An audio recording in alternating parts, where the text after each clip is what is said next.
A very good morning to one and all present. Our first speaker for today is Dr. Benita Tiwari from the Department of Humanities and Social Sciences, IIT Kharagpur.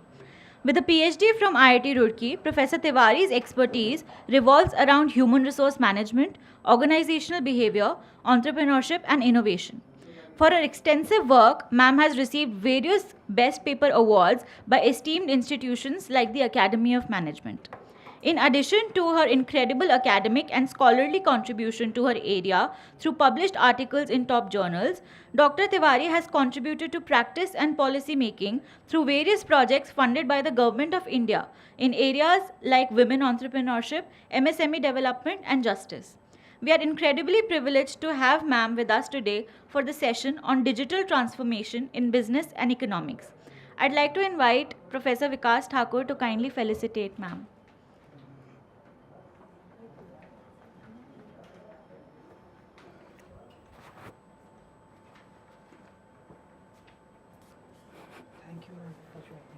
Thank you so much, sir. यहाँ से करो हाँ she's there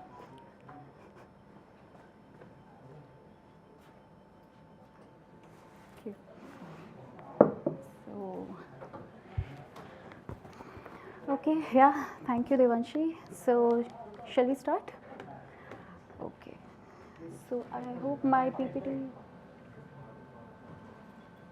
Yeah. It's not working. Okay, this will not work. Okay. All right. So, yeah, I welcome you all to this workshop. So, the topic of today's session is smart workforce in the era of Industry 4.0.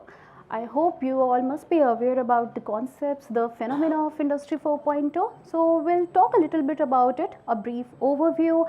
What do you mean by Industry 4.0? What is the digital advent? And then we'll come across like how the smart talent and smart workforce is of utmost importance when we are talking about this new sinusoidal wave.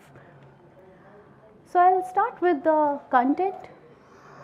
We'll start with a brief overview of Industry 4.0, then we'll talk about the digital readiness in the area of artificial intelligence.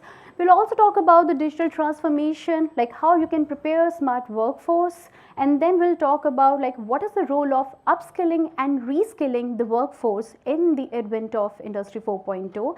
And I will also show a few frameworks like how the community engagement and talent retention can be done in the advent of Industry 4.0. So, we'll start with the introduction. Now, as you all know that firms or the organizations, they are very much susceptible, right, to the market changes and the market complexities. Now, those complexities could be, you can say, an intense competition, or maybe sometimes changing customer requirements, sometimes it could be technological disruptions, and yes, of course, the pandemic outbreak. And all these things together have compelled the firms to actually survive and sustain in this new era of digital disruptions with more resilience and more flexibility. So, we all are aware that this digital disruption has caused a whole paradigm shift when we are talking about, and it has not only transformed, the industries, whether it is manufacturing or IT or any other service sector, but it has also transformed the businesses, the societies, as well as the economy. So, when we are talking about the Industry 4.0, specifically the phenomena, we'll just start with a brief introduction.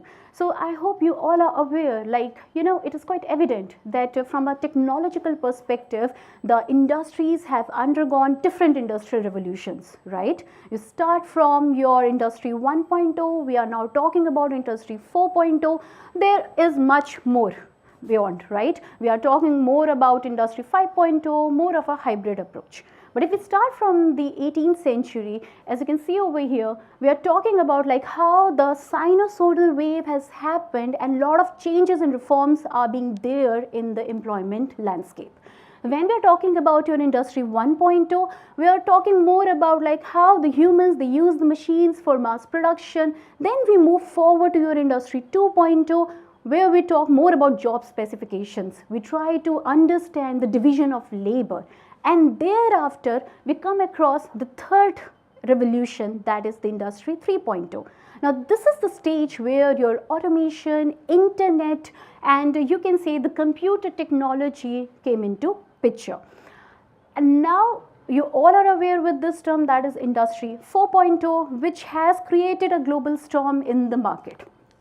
When we talk about industry 4.0, it's a kind of a human-centric approach. We are talking about a P2P interface, basically how the physical and the digital interface is there, so that we can streamline the production process, we can streamline the manufacturing process in order to ensure a smooth living, right? Now, this industry 4.0 includes a lot of innovative technologies. You can name a few, like artificial intelligence, we have big data analytics, we have robotics, cobots that we refer nowadays. We are also talking about your cyber physical systems, right? So all these amalgamation of these new emerging innovative technologies are included in the advent of industry 4.0. Now when we are talking about industry 4.0, specifically, if we just see a comparative way from your pre-pandemic, now coming to the new era, let us assume the outlook of 2025. If we see in the pre-pandemic, as you can see, there are few of the parameters or the benchmarks based on which you can actually assess like how much upsurge is there for the adoption of industry 4.0 nowadays across the sectors, or you can say worldwide. As you can see, global industry 4.0 adoption has been increased to 40% worldwide. When we are talking about leading and upcoming regions, pre-pandemic, yes of course, if we compare with the developed nations, yes of course, they're at the higher bar. But nowadays, the Asia Pacific regions or the emerging economies are also at the nascent stage of adopting the industry 4.0 technologies. Now the third, we are also talking about some of the maturing sectors. Now it has been shifted from your electronics, manufacturers, yes of course, to more energy and utility sectors. And last, your mature adopters, the rate will be increased from 30% to 70% in order to sustain and survive in a resilient business environment. Now when we're talking about the whole journey of industry 4.0, let us assume if we start from 2011 when there is this advent of industry 4.0. Now everyone in every sector wants to include IT, the inclusion of IT adoption in the organization. Then thereafter, as you can see in 2015, more inclusion about the cloud, big data, IoT was there. And when we move forward, there is more inclusion about penetration of your AI in the smart factories. We are talking more about the factory systems. And as you can see, post-pandemic and amid the pandemic, we actually understand like how the digitalization and yes of course the reforms that are being there in industry 4.0 has changed the employment landscape, and yes of course how it is very crucial for your business resistance as well as for the survival. Now let us say when we are talking about industry 4.0, it's all about a kind of, you can say, a decision flow in the organization, right? So industry 4.0, if we say, it's all about, the amalgamation of data and insights, okay? So there is a free flow of data and insights. It is not a uni approach, but yes, of course, a bi-directional approach. With the help of your industry 4.0, the companies can actually have an agile and very contextualized planning and execution starting from your shop floor level till your boardroom level, okay? And when we are talking about your industry 4.0 as well, it actually has created a digitalized experience all over and across the globe. Now when we have talked about traditional decision flow, there are different levels in the organization. We are either talking about the tactical level, we are talking about the mid-level strategies, or maybe the executive levels. Now as you can see, the insights flow down, the planning has come across like how the implementation or the initiation should be done, okay, across all the levels. But when we are talking about the data flow, that is being required from bottom to the top. So this is a traditional decision flow approach. But now when we talk about Industry 4.0, we are talking about three different parameters. So one is your automated, second is your real time, and third is your predictive.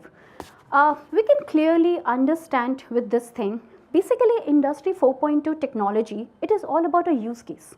Use case in a sense, what kind of work need to be done in the organization for which you need Industry 4.2 or maybe those technologies.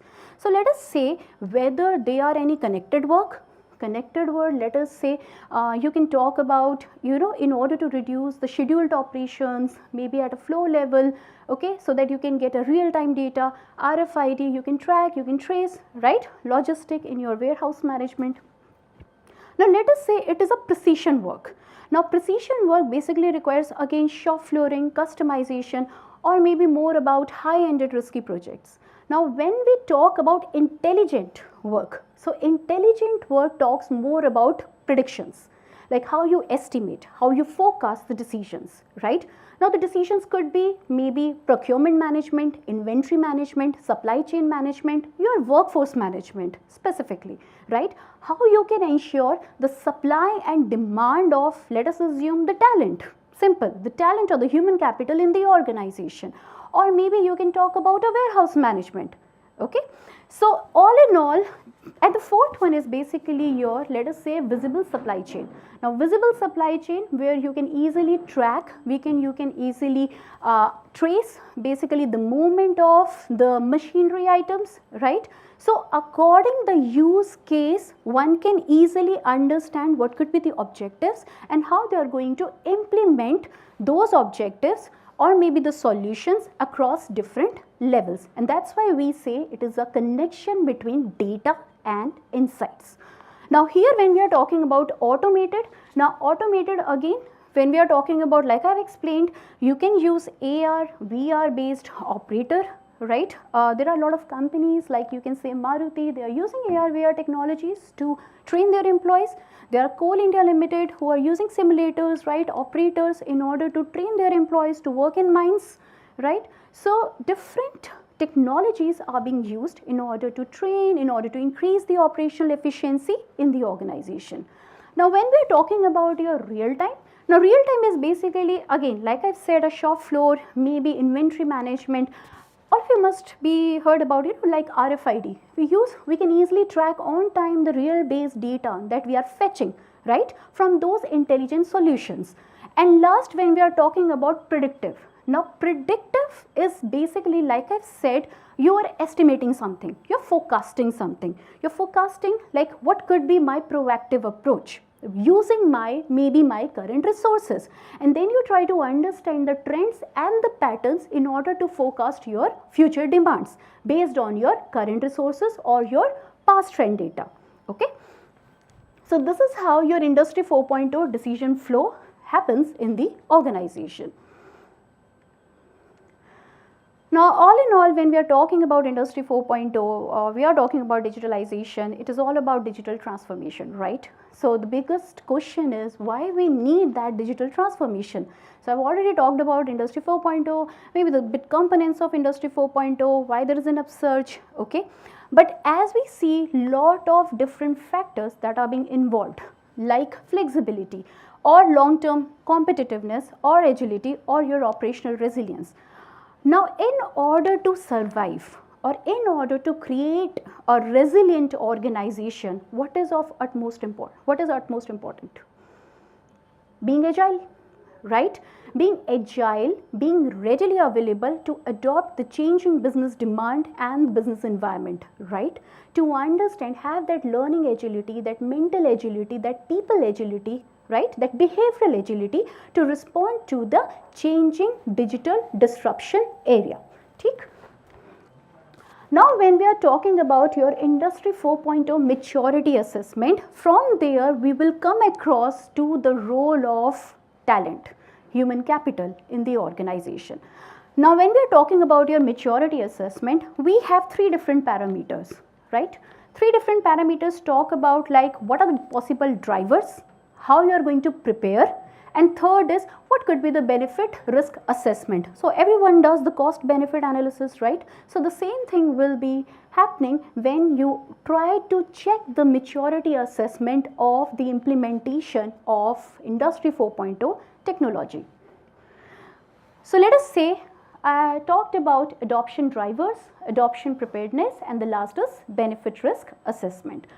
So when we start with the adoption drivers, so we try to understand like why it is important. Like we have already discussed, like why, what is the role of digitalization, how they ensure the streamline of the business process, they ensure risk mitigation. Then the second comes across key organizational objective driving Industry 4.0. So like I've said, there are 3 different levels, right? We talk about the top level, the mediocre level, and the lower level. Now, when we talk about the organizational objectives, whether there is a necessity to implement Industry 4.0 technologies in the organization. So, you create an objective, like I want to streamline, I want to make my organization more leaner, more flatter, more cross-functional. Let us assume this, right?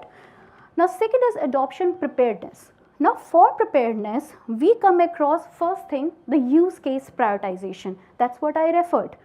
Either you are going to use for precision work, either you are going to use for connected work, either you are going to use for intelligent work, or either you are simply just want to trace the movement of your machinery items, trace and tracking mechanism. Okay. Then level of focus in the growth of R&D. Whenever we talk about innovation or let us say Industry 4.0, there is a whole process. The process starts like how you initiate, then second is the decision to adopt, and third is the implementation. But for all this adoption of innovation, what is required is the talent, right? The key talent, or maybe you can say the smart workforce in the organization. So when we are talking about the second component, that is basically the level of focus in the growing R&D, whether it is an in-house space or whether it has been sourced externally, right? And the third is hiring and skilling. Now, hiring and skilling actually talks about your pool of talent in the organization. Now, companies are doing automation. So now new job roles are being there, right? So for those new job roles, again, there is a new skill set definitely that will arise, right? In order to have those new skill sets, people need to be trained, people need to be skilled enough to hold those job roles or new positions, right? So this skill mapping and as well as your hiring mapping need to be done in the organization in order to ensure that a suitable or maybe adequate pool of talent is available in the organization. And that's why we say that human capital or the talent is of utmost importance when we talk about the adoption of innovation in the organization. And the last is benefit risk assessment. Now, when we talk about benefit risk assessment, we cannot surpass the barriers of Industry 4.0 adoption. So, what could be the possible barriers? Anyone? What could be the possible barriers that you can think for the adoption of Industry 4.0? Maybe technological barriers, right? Maybe social barriers, right? And the first and the foremost is resistance towards change, right? And there are many of the companies that are facing, a kind of a status quo because they have breached that resistance towards the change. Okay. Now, second, we are talking about, let us say, potential risk. Now, potential risk could be your maybe data threats, right? Security issues, ethical considerations, AI algorithm biases. We'll talk about the algorithms, we'll talk about the algorithms in our upcoming slides as well. And then the last, we are talking about like how the structure and the adjustments are being required. Do we have the adequate resources in the organization? Whether our organization is culturally fit to adopt those new technologies? Whether the perceived characteristics of innovation, they are there to adopt the innovative technologies or not? Now, perceived characteristics means even if, let us say, this is a smart classroom, right? Now, this is again, this is an intelligent solution, right? Now, for this intelligent solution, if I say what could be the perceived characteristics of this technology, I would try to check the compatibility, right? Whether it is compatible, right, with the connected devices. Second, I may like to check the use, the utility, right, the acceptance, right. We are also talking about basically the usage of this particular intelligent solution, the ease of use, right. So, all these characteristics and parameters need to be assessed when the company want to implement the innovative technologies or any new technology in the organization.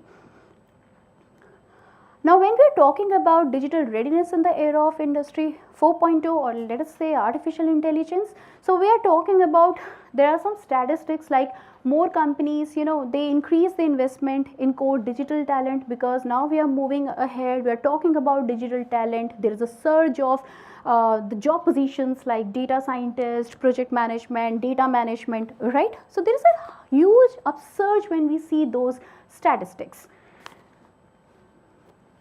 There are certain examples, like one is being given by Ethicon, Johnson & Johnson company, like they have launched different skill training programs in order to skill their surgeons, okay, with the help of the technologies like AR and VR. There are companies like Coca-Cola, they have used their websites, the proper apps, chatbots, virtual bots in order to increase customer engagement as well as their retention rates.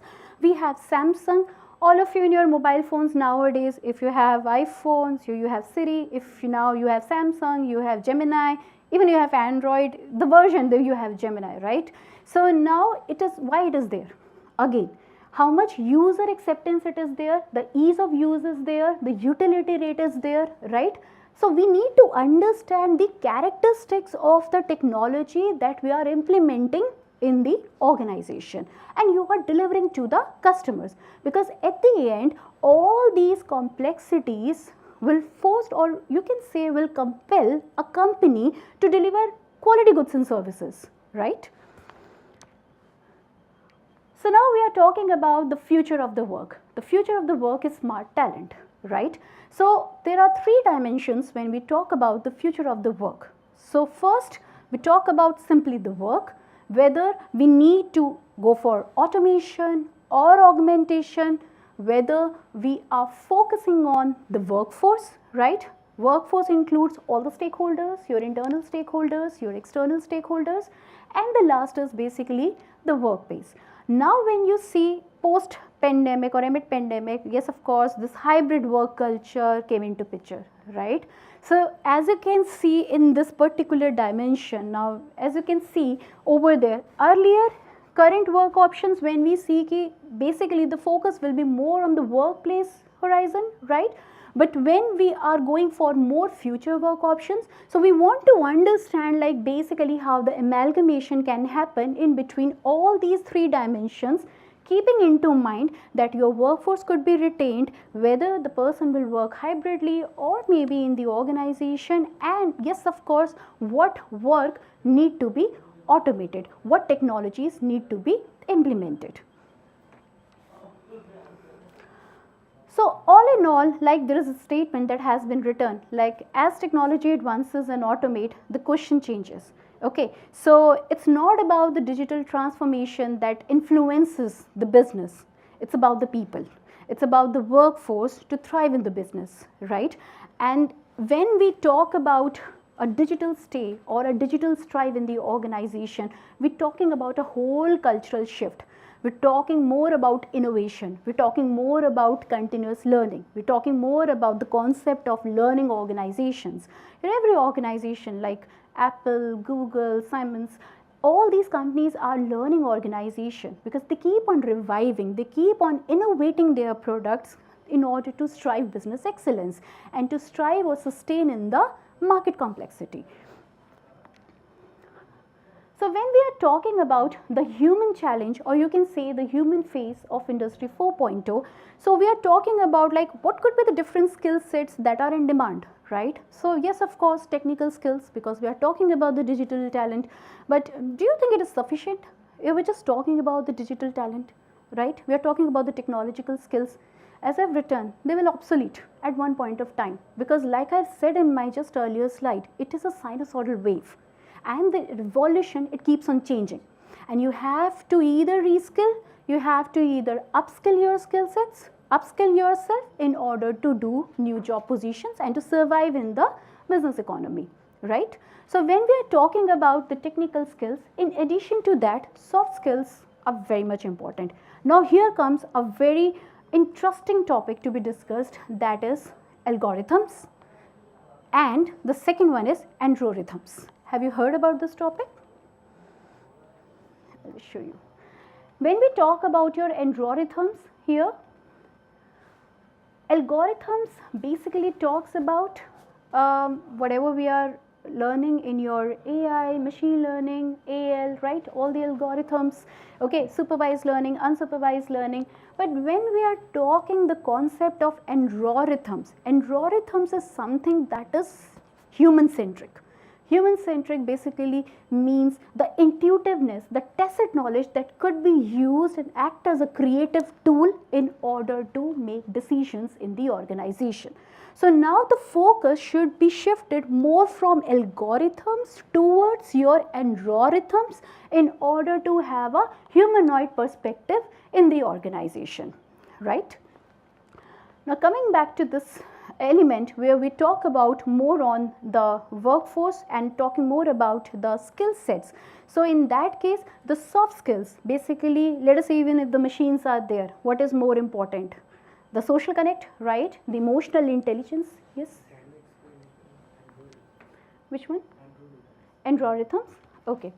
See, when we talk about here the soft skills, right? So soft skills, basically we are talking about the human touch, right? We are talking more about the social connect. We are talking about empathy. We are talking about more of good interpersonal communications, right?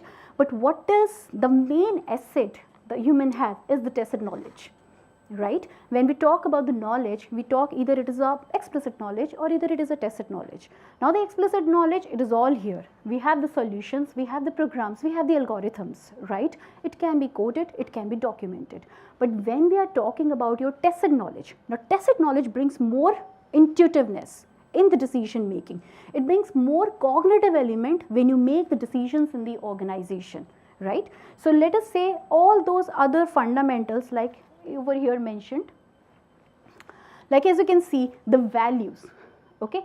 So values, again, it is person centric. When we are talking about the passion, when we are talking about critical thinking, when we are talking about creativity, insights, so like I've said, you again remember that pyramid. That pyramid talks about data and insights, right? You have the data, you can trace the data, you can map the trend, you can map the pattern because you have algorithms. You're working on numbers, right? You're working on data, facts. But when we are talking about the insights, so the insights, when you talk about the decision making, it is more of, both ways, the logical or maybe the intuitive decision making, let us assume this. So we can't surpass the intuitive capability or intelligence of humans in the organization, and that's what we refer as androrhythms. So androrhythms is basically how you use that capability along with the usage of the learning that you are getting from the intelligent technologies, let us say, in order to have informed decision making in the organization. So again there is this rapid shift. Otherwise we all say because technological skills will obsolete at one point of time, but what will sustain is the mind, right? Is the mind, is the creativeness, is the curiosity.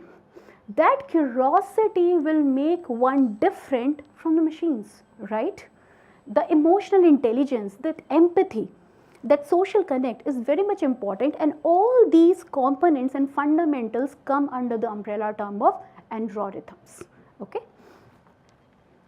So now when we are talking about your skill sets, so as you can see, we need to develop, we need to upskill, we need to reskill our talent in the organization, right? Now let us say upskill, if a person is having some work on the shop floors, okay, so in a case if you want to, let us say, upskill, so he will develop some more skills to do the same job role, right? But when we talk about the reskill, maybe some new position along with just the operator, maybe a managerial or a supervisor position, so whether he is ready to take that new position, so in that order the person need to be reskilled, Okay, so that's how we say even if the job displacement is there, but the new job roles are also being there with the advent of Industry 4.0, right? So over here, let us quickly just come across with the different barriers, like what would happen when we try to develop the skill set of your workforce. It could be maybe lack of infrastructure is there, you don't provide proper training programs or maybe training mechanisms. Even sometimes the companies are quite skeptical. They don't want to invest in the training programs, right? So maybe because they are skeptical in getting the ROIs at the end. Now also the companies, they don't go for proper planning. Planning in a sense, that is a skill gap. Whether you have adequate pool of talent in the organization or not. How you are going to do that? When you have a proper skill gap analysis. You try to understand the supply and demand of talent in the organization.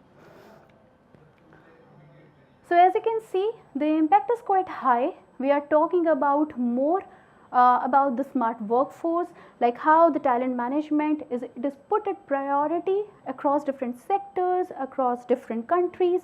We are also talking about like how by 2030, as you can see, the people, they need to switch the jobs and learn the new skills, right? Because again, it keeps on changing, right? Because again, it is a revolution. It is a kind of a wave, right? So now the wave is Industry 4.0, maybe in future it is more of a hybrid approach, it is Industry 5.0, it is more of a greenfield approach, it is more of a mixed approach, it could be it is already a brownfield approach, right? So when we talk about this, so 44% by the report from Future of Jobs, they stated that the reskilling and upskilling is very much required in order to strive in the business. So we need to understand the two different terms, that is, one is your future proof, you should have that talent base. Second is a data driven business. So now you understand like how we want to amalgamate, we want to create a humanoid, a human AI interface so that we can run the business, we can achieve a sustenance in the marketplace. So when we try to future proof the talent pipeline in order to ensure that we have done the skill gap analysis, we are aware, we have seen the trends and the patterns, we are aware there are the new job positions in the market, and accordingly either we are going to have the required talent or we need to outsource it from the external market. But that planning need to be done on a readily basis by the organization. Second is basically a data driven. Now a data driven business, again you remember the case use. You should be very much clear when we state certain objectives, like why we want to go for Industry 4.2 implementation. If you simply imitate the other organization, it is not necessary that it could be a success, right? So similarly, let us say you just take an example of Nokia, right? Why Nokia failed? At the very early stage. Now, a lot of mergers are there with the Nokia, but at the starting stage, because they didn't understand what the customers are preferring, right? They have their own solutions, they have their own interface, and why Samsung and Sony, they won the battle? Because they understand the user acceptance over there. Alright, so in order to understand that you have the talent in the organization, that talent should be adequate enough, having adequate skill sets to opt the new job role in the organization, so that they can understand how they can deliver the quality goods and services to the customers. So very quickly, the key skills for the digital workplace. We are talking about cybersecurity awareness. Digital literacy is very much important. Let us assume if it is a MSME. So MSME, yes, of course, the small and the medium, definitely they are quite much aware about the digital technology, maybe, you know, the usage of more internet facilities. But when we talk about the micro entrepreneurs, if you just go and talk to the rural entrepreneurs, they might be aware about, you know, the technology, the mobile phones, but they don't know how to access. We have fintech solutions, but they aren't aware about the fintech solutions, right? So again, ecosystem approach or maybe government support is very much required when we want to upskill and reskill the talent in the organization, or maybe let us say our people in simple terms. So this we have already seen. So at the end, what we need to focus is on three different parameters, that is, one need to scout, one need to shape, and then we need to shift. So basically, if you see the post-pandemic scenario, the whole this wave, it talks about how you survive in the marketplace, right? How you recover from the losses, and last is how you revive to rebound your position in the market. So over here, when we say how you scout, scout is basically again the skill demand gap. You do a proper skill gap analysis in order to understand whether sufficient talent is there or not. Second is basically shape. Now the shape is basically try to create a talent hub in the organization. And the third is basically the shift. The shift is basically you provide the adequate infrastructure in order to rescale at a bigger level. You want to opt for a new roles, you want to open, let us say, a new subunit, but you don't have the resources, then definitely it is very challenging in order to train or to skill your employees. So now there are different strategies when we are talking about how you can reskill and upskill. Either you go with the training programs like the companies Mahindra, there are other companies as well like Accenture, they do provide training programs to their employees, okay, so that they can learn. Like Maruti, they go for AR and VR training programs in order to train their employees, okay, how the operator assistance, again it comes to the automated part of Industry 4.0 decision flow. When we are talking about mentorship and peer learning, now like I've said, again let us say for your mentorship, nowadays the companies they do provide mentors, like one of the example of Netflix, that they do have their buddy system in the organization which support their employees starting from the onboarding process in the organization, okay.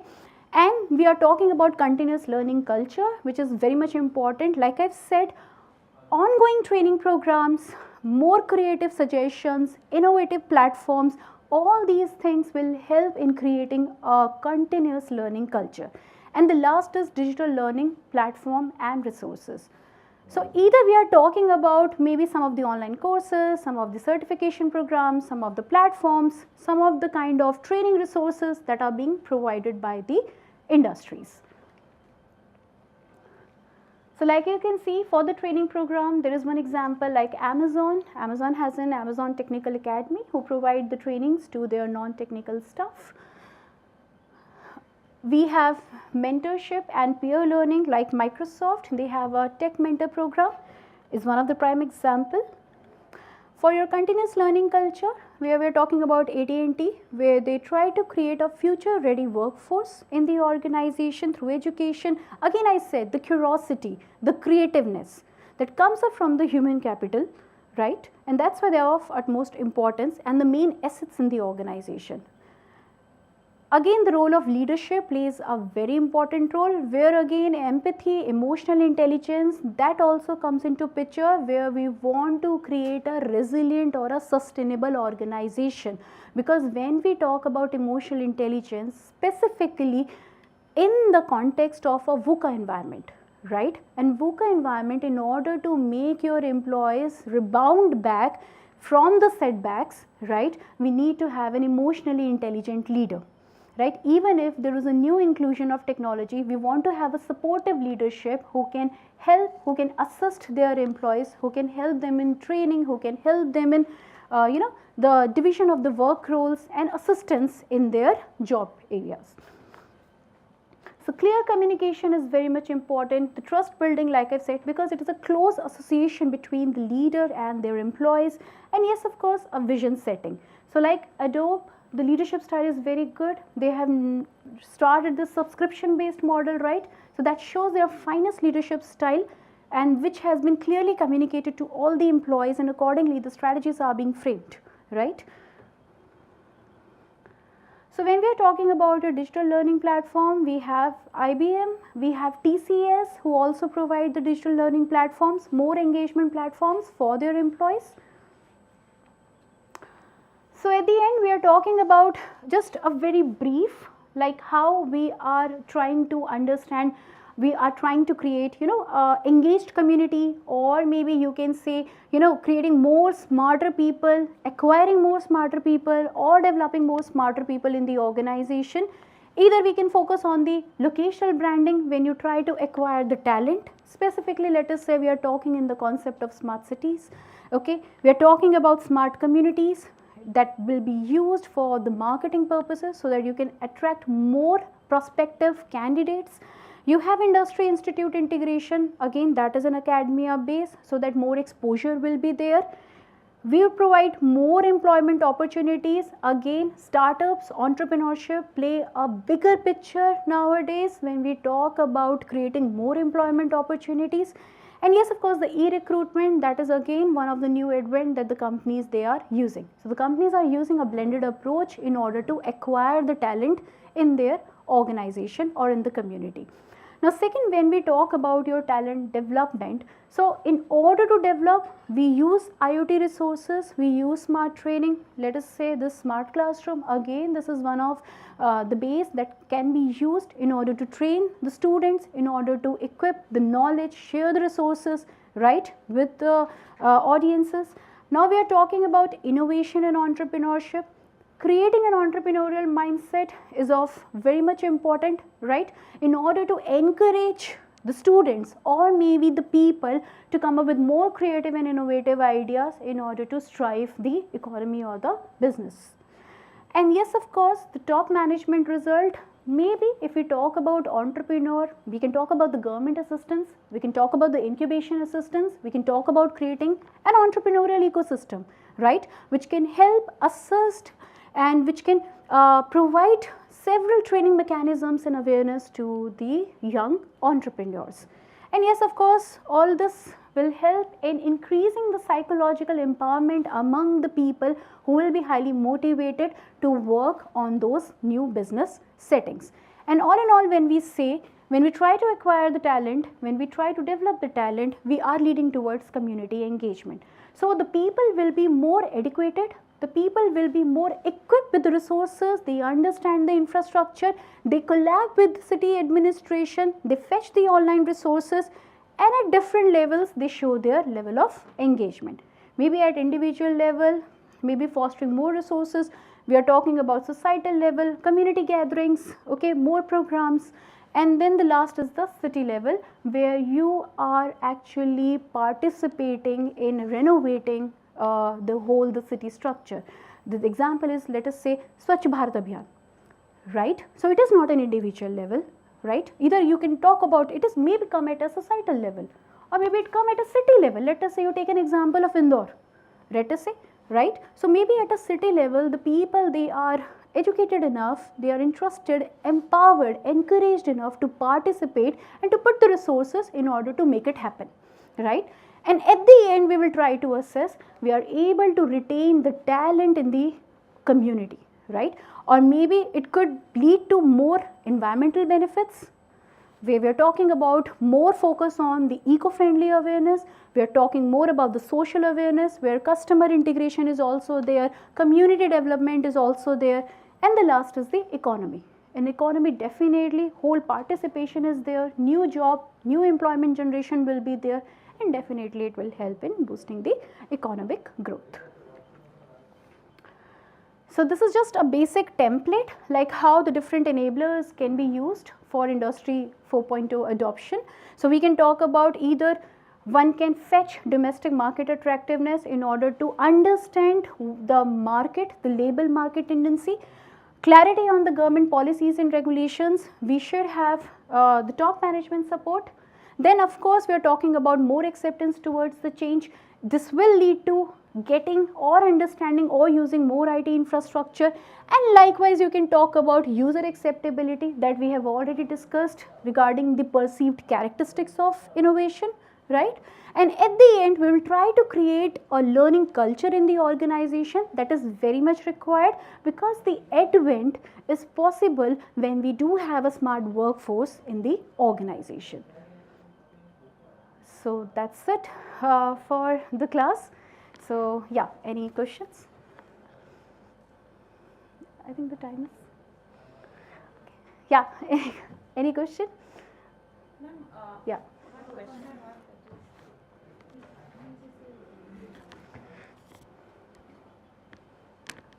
What is the status of the Indian companies right now? I mean, how they are reacting to this challenge of new workforce that they require? Okay. See, when we talk about specifically the industry 4.0, so as you can see in the emerging economies, specifically in the India, they're still dealing with the complexities of industry 3.0, right? Where we are talking about talent shortages, we are talking about skill set gaps, right? Or the crunch. And industry 4.0 is still promising, but is in the nascent stage.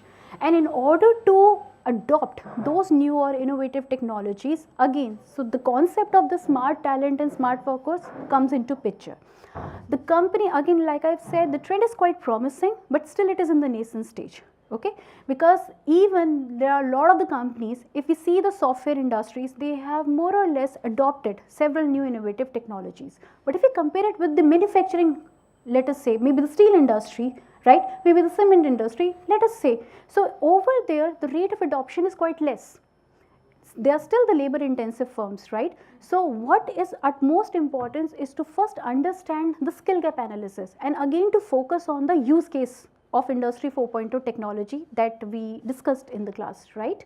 Like where you want to implement or use that IoT technology in the organization, and accordingly you have to understand whether you have the required skill set or not. And this is what the companies are doing, and that's why we are saying like they are offering the training programs, they are providing the certification courses, or maybe the digital platforms are being there so that they can upsurge or they can reskill and upskill the employees in their organization. So I won't say that it is far behind approach, but yes, of course, it is promising, and the companies are trying to adapt slowly and steadily in that case. Ma'am, regarding the startups, specifically those who are aimed towards the climate action, there, when we are looking into the picture, then we are seeing that it is mostly coming from the incubators of these IIMs and IITs and all, but they are like, they, in order to survive, finance is a very important part of their life. But along with that, is it also the challenge of the new workforce which is stopping them from expanding?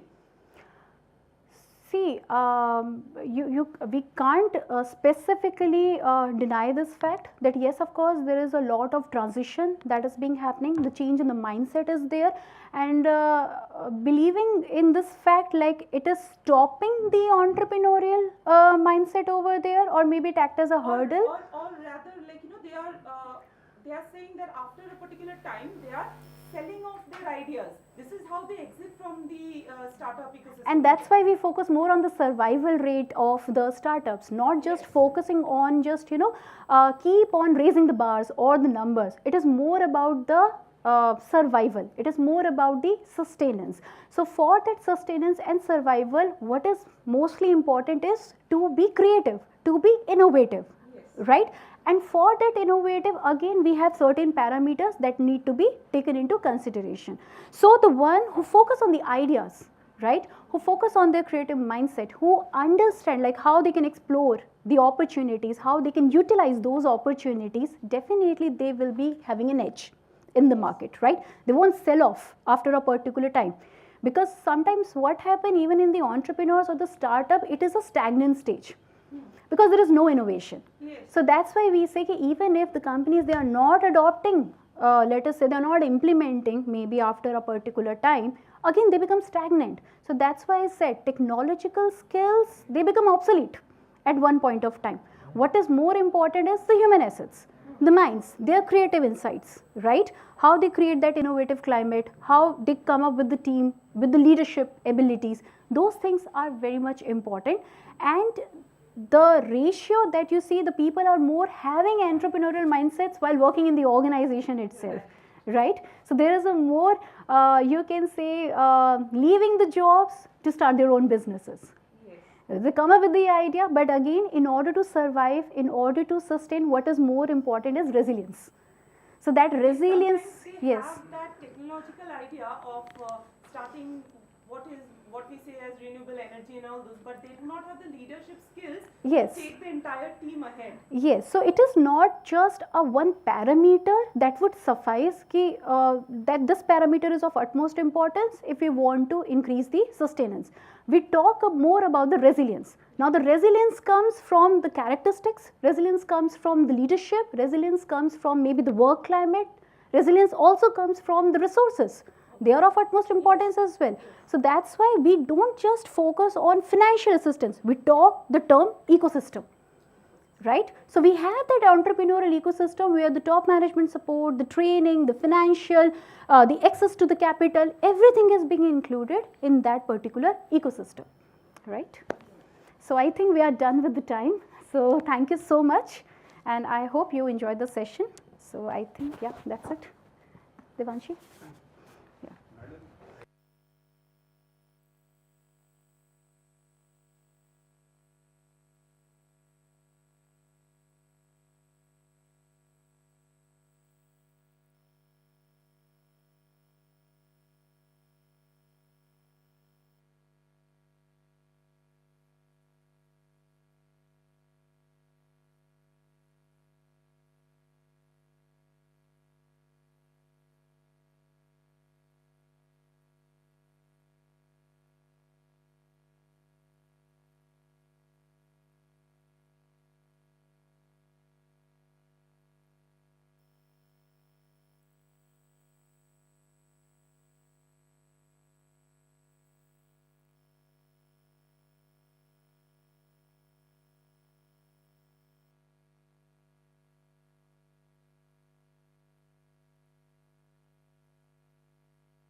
Mention the industries like steel industry or maybe the cement industry.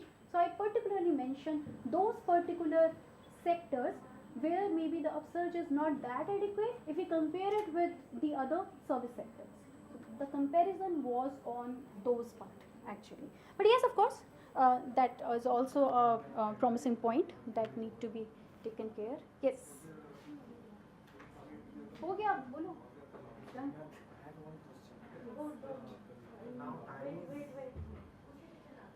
क्या हुआ? Actually online. नहीं, it's done. They have switched it off. Now the time is semiconductor. That we all know that there are a lot of companies like Snapdragon. They are very bad companies. Now coming very most successfully now was the NVIDIA. Done ना? We stop recording.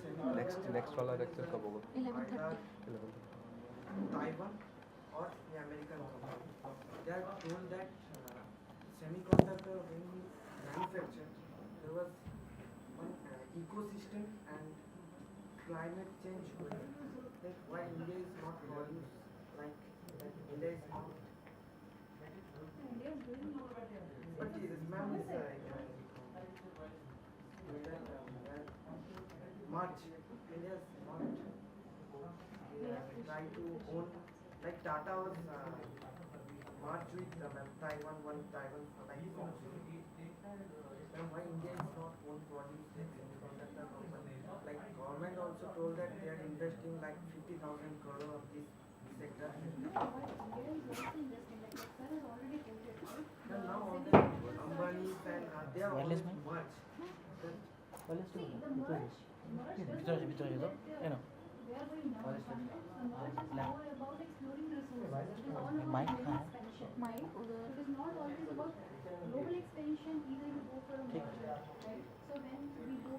Check कर लो. हाँ अब change करते हैं.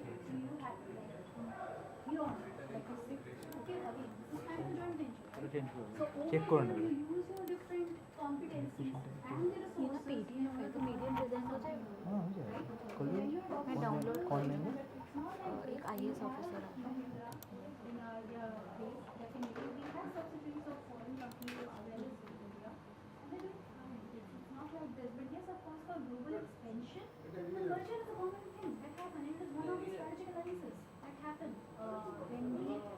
About the concept of change management. It is there. See, I will not say that it is at par. It is not at par. But yes, of course, it is promising. And merger helps to kickstart also. Yeah, it's for the global. It's a strategy, right? Take a long period of time. Hello hello. Hello hello.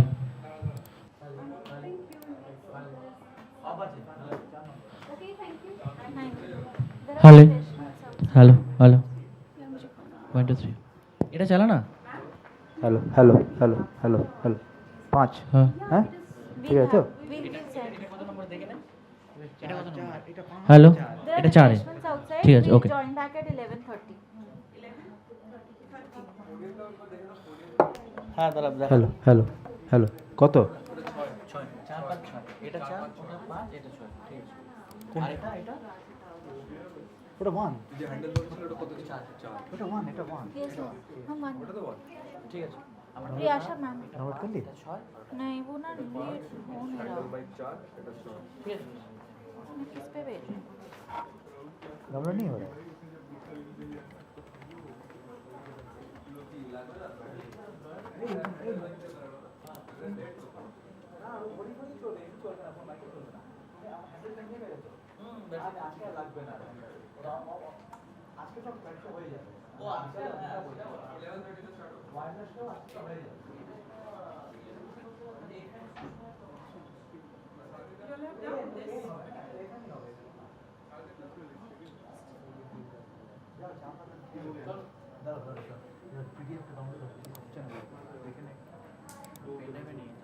ये इधर download कर दिए हैं 2 PPTs ये 2 PPTs हाँ ठीक है PPT PDF है तो PDF है ये दो ही उनका ही है दो तो ही है ठीक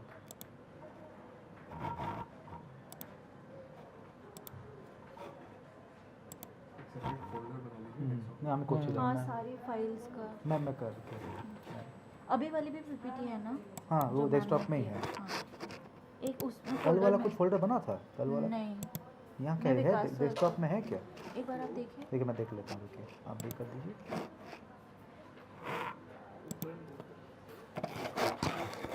ये आज का है मेरे पास कल का तो कुछ लिखे नहीं है कल को डेट कल कोई बात नहीं सर से मांगना अच्छा एक आप अभी बना दें ये क्या आज का बनाऊँ ना टोटल बनाऊँ एक एक टोटल बना के उसमें एक और फोल्डर बना दीजिए जैसे टोटल ज्ञान लिख दीजिए ज्ञान 2025 सर का नाम लिख देता हूँ बेस्ट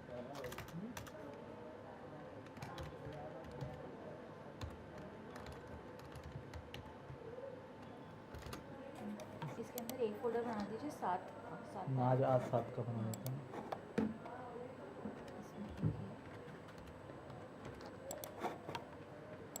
और 2 डाउनलोड्स में इसमें है ये दो है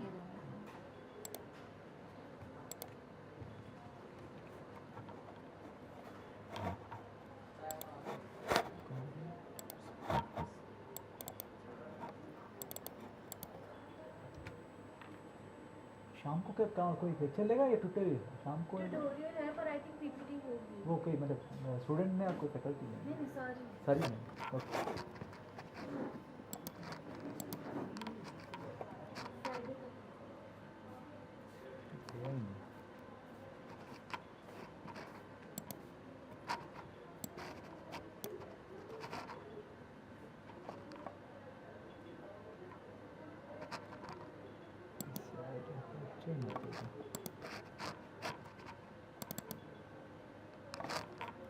Okay.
Hey,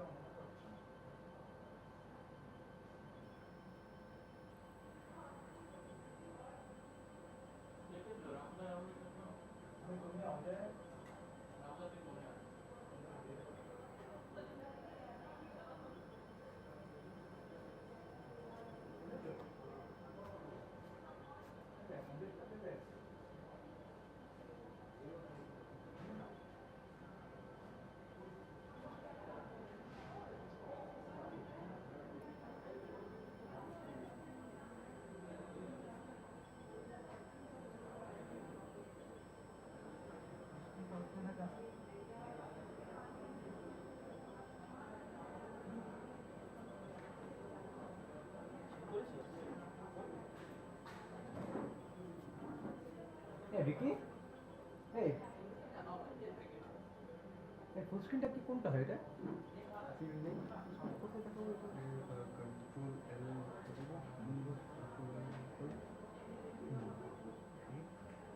ঠিক আছে এই এটা আসবে ঠিক আছে সাইডে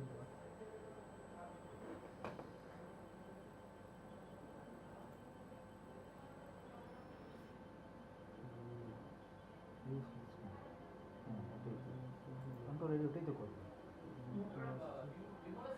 এটা পুরোটাই আছে না এটা এটাও তো আছে মনের মধ্যে টিকির মধ্যে এই ডিজাইন নাকি আসছে নাম্বার চেঞ্জ হচ্ছে হ্যাঁ এই তো এটাও আছে ইনক্লুডেড এটা আছে করা করে দিচ্ছি এসি চলে যাচ্ছে কি আমার দিচ্ছি না শেয়ার করো কি আমি এটা আমাকে দিচ্ছি না কংগ্রেসটাই পেয়েছি কংগ্রেসটাই সিঙ্গেল দিই ওকে দিচ্ছি আমরা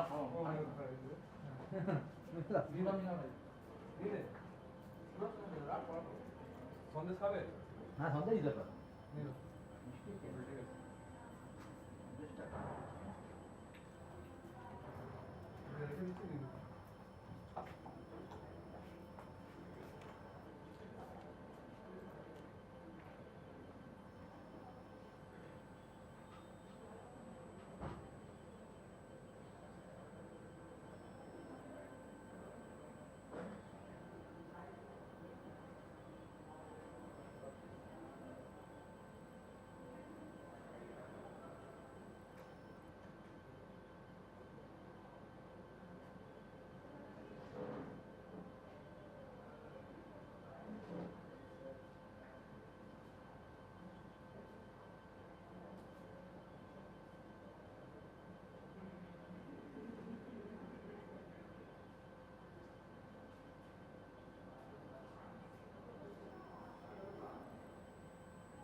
ঠিক আছে আমি তো দেখে আপনাকে আপডেট দিই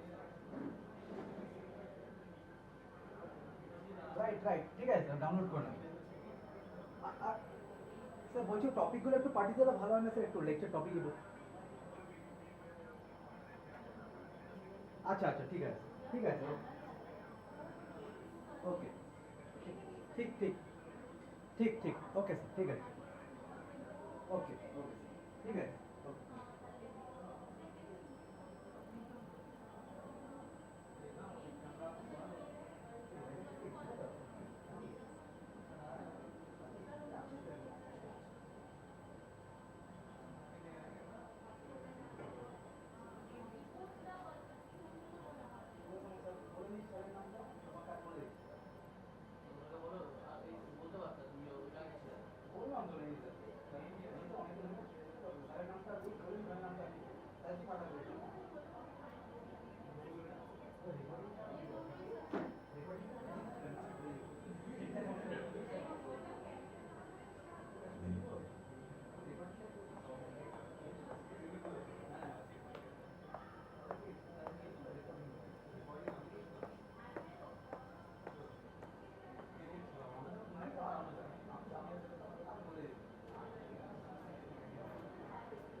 मैं उस टाइम में बुला रही थी फिर मैम देख ली तो मैं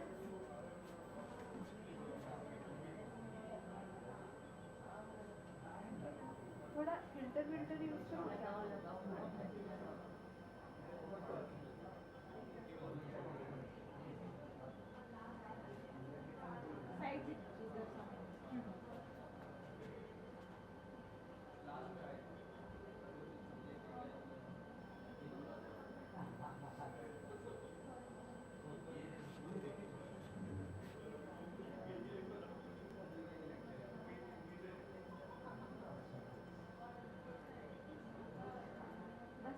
रुकिए ना अच्छा आराम से फॉर्मूला करिए मतलब बोलते हुए जैसे मतलब वैसे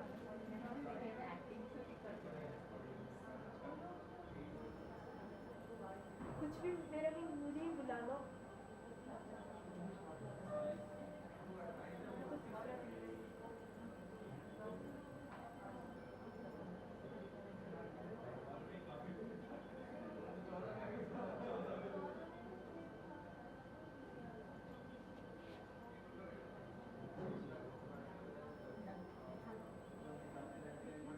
पीपीटी लगा दीजिए ना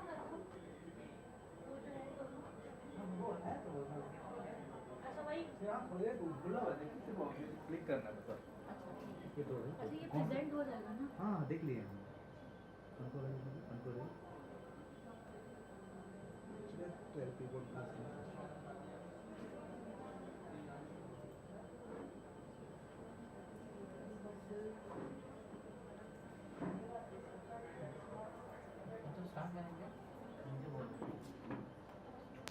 हेलो हाँ ये पोडियम में बोलिए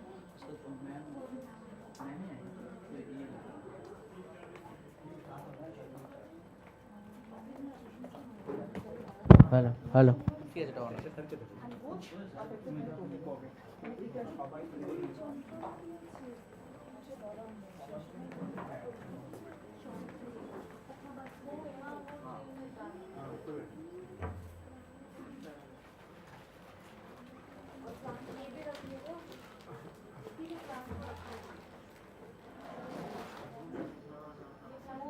ये उधर ही रख दो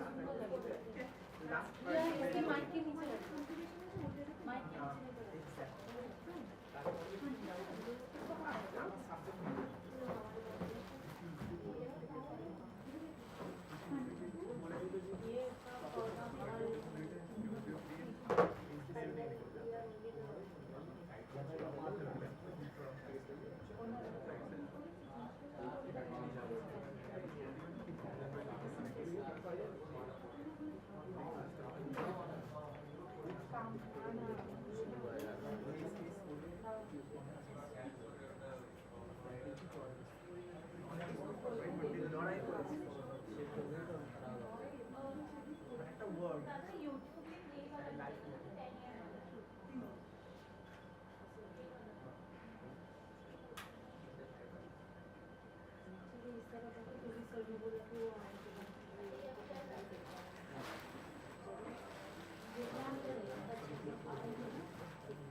हेलो हेलो 5 हेलो 5 5 5 এখন পোডিয়ামটা এটা মেয়েটা স্যারকে দিয়ে দেবো বাকিটা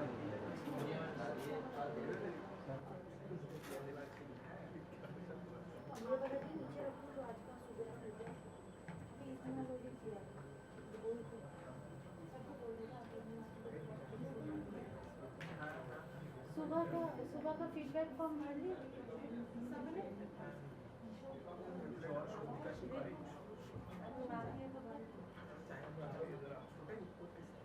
आज का सुबह का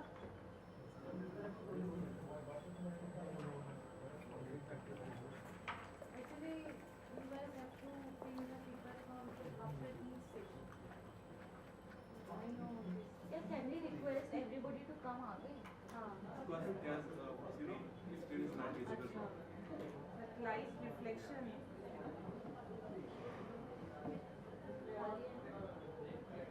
ठीक है हम उस कैमरे को बोलेंगे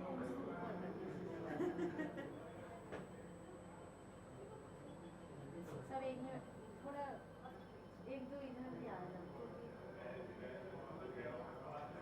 ठीक है जो थोड़ा कम आ जाइए क्योंकि ये बहुत मतलब इरेशनल रेशियो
मुझे सिर्फ एक ही और याद है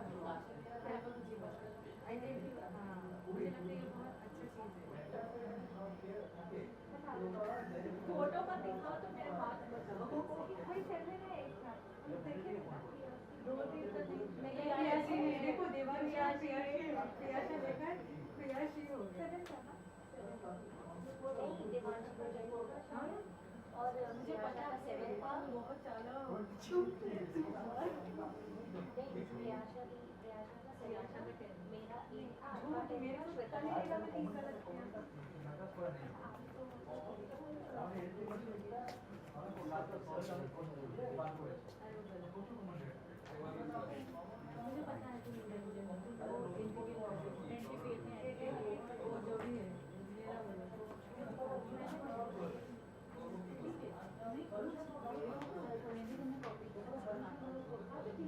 देखो इधर सबसे गंदा कितना वही है सबसे गंदे थैंक यू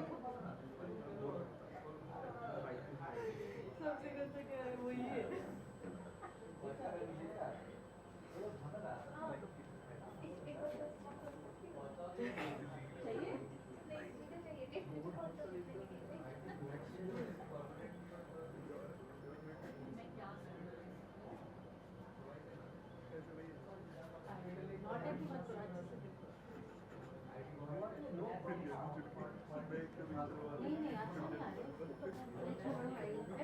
पहन के उसको क्यूटी लगती है। हाँ वो उसका हाँ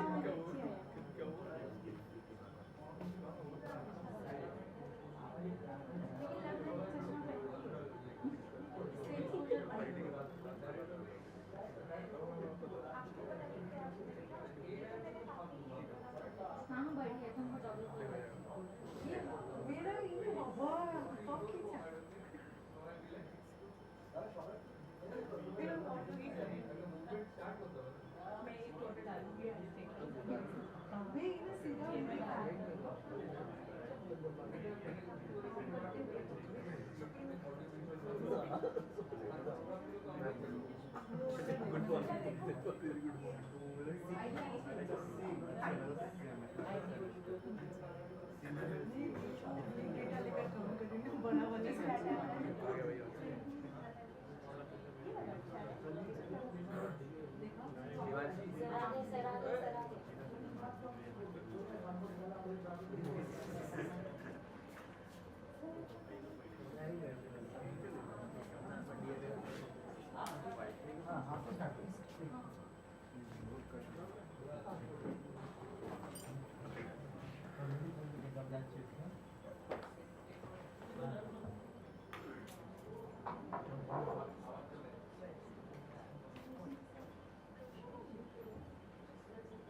A very good morning to one and all present. I hope all of you are having a great, insightful time during the course. Now, it's an honor for us to welcome a leader whose journey exemplifies dedication, impact, and a vision for progress. Srimati Sayukta Samadar, a distinguished IAS officer. Known as the officer who took SDGs to every corner of Bharat, ma'am is an inspiration for young people seeking to make a change. Currently serving as Commissioner of the National Capital Region of India, she brings over 25 years of administrative experience from her roles such as Principal Secretary to the Government of Uttar Pradesh, District Magistrate across areas, and Advisor to Niti Aayog. Notably, during her tenure as Advisor of Sustainable Development Goals at Niti Aayog, India's premier policy think tank, she spearheaded transformative initiatives that have been instrumental in localizing and monitoring the SDGs across the nation. Her leadership shows how dedication and vision can create real change. As we learn from her incredible journey, I'm reminded of the simple truth: the best way to predict the future is to create it. With great excitement, I invite ma'am to share her gems of wisdom to guide us forward. Before that, I'd also request Professor Vikas Thakur to felicitate ma'am.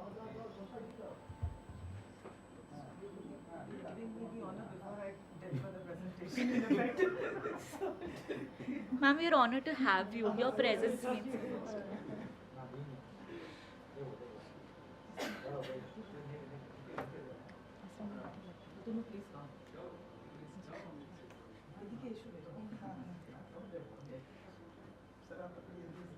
so much.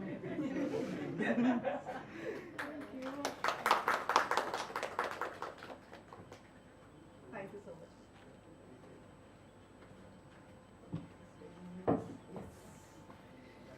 Mike.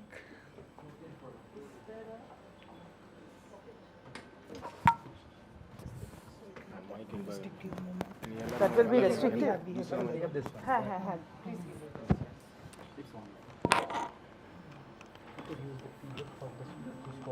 No. That will not work. Which one do you want?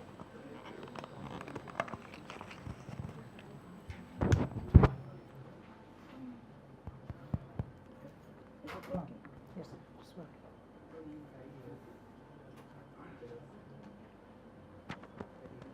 Am I audible? Yeah, good. The presentation will be. You can see. Where will they see? They will see. आएगा? They will start. नहीं.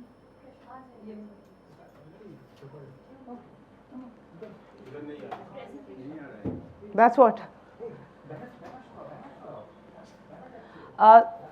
So it's absolutely an honor for me to be in this prestigious IIT Kharagpur campus, for which I have to thank Professor Atanu Chaudhary, who found me somewhere online, and obviously Professor Vikas Thakur, who's been kind enough to have me over here. So thank you, both of you. Thank you, Professor Chaudhary. So yes, we've been working on sustainable development goals for a long time, ever since this agenda came into being in 2015. And today, see, you are all mostly, students who are working on sustainability, maybe doing your thesis, doing your PhD. But understand one thing, what I as a government officer have been doing is working on SDGs in the field, 25 years in the field, actually in districts of Uttar Pradesh and different states also, and also more and theorizing this and making it into a theory during my 7-8 years of work in Government of India, Niti Aayog. So now what I will take you, because you have been going through sustainability as part of, how the industry contributes to it, how the industry has to be oriented and aligned and integrated with the SDGs.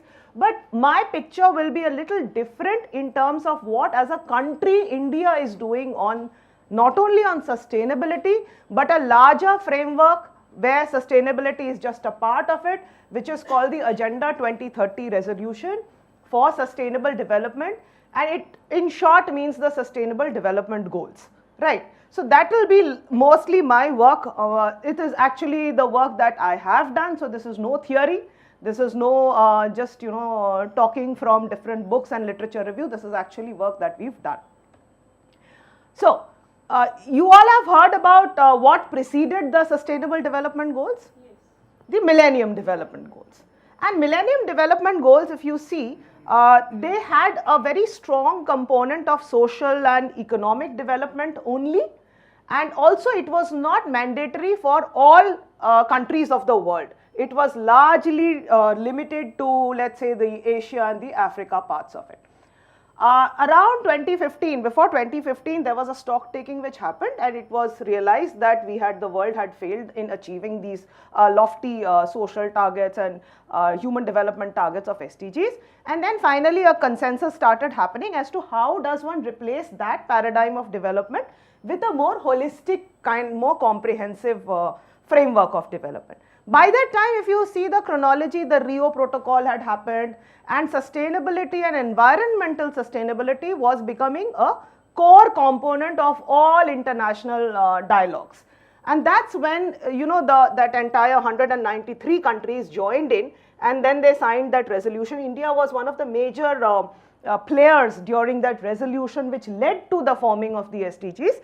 And that's when 2015, the Agenda for Sustainable Development was signed. And what it brought in, very important, it brought in all three major aspects of development. So it brought in the social and human, it brought in the economic and infrastructure, it brought in the environmental sustainability part of it, and what it also brought in is the partnerships point, which is goal 17.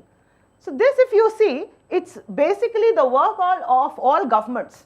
So as a government person, and across all governments, whether it's the central government, whether it's the state governments, everybody is working on these things, whether it's poverty, it's nutrition, it's health, education, gender, water, sanitation, electrification, blah, blah, blah. So these has always been the work of all governments, whether it's India, whether it's an African country, whether it's a European country, and so on. But what different did it bring in is this part from goal 11, sustainability. It brought in that entire element of environmental sustainability, particularly in the urban sector of sustainable cities. Then the circular economy and resource efficiency bit of it, which was never part of any international dialogue. The resource efficiency, which is goal 12. Climate action, which had become a very, very important thing after the UNFCCC and the entire COP conversations. Life below water, life on land. Now one important part it brought in, peace, justice institutions was always there, partnership. Partnership, so the biggest problem of the MDGs was that the developing South always said that we never have the money to achieve these targets of MMR, reduce IMR, improve your, the renewable energy sector and so on. So what partnerships goal categorically lays down is that 0.8% of GDP of the developed countries has to be contributed as part of official development assistance. That's number one. It never happens. That's a secondary thing. Number two, technology transfer. Because whatever it is with advanced ultra supercritical, in thermal, shift to electric vehicles, all this requires a massive technology transfer. That became a part of it. And the third point was capacity building. Because we may have a lot of infrastructure, but capacity still need to be augmented on a continuous basis. So this was largely it. If you can see, there are 17 sustainable development goals which are broken down into 169 targets. Now these as part of that resolution.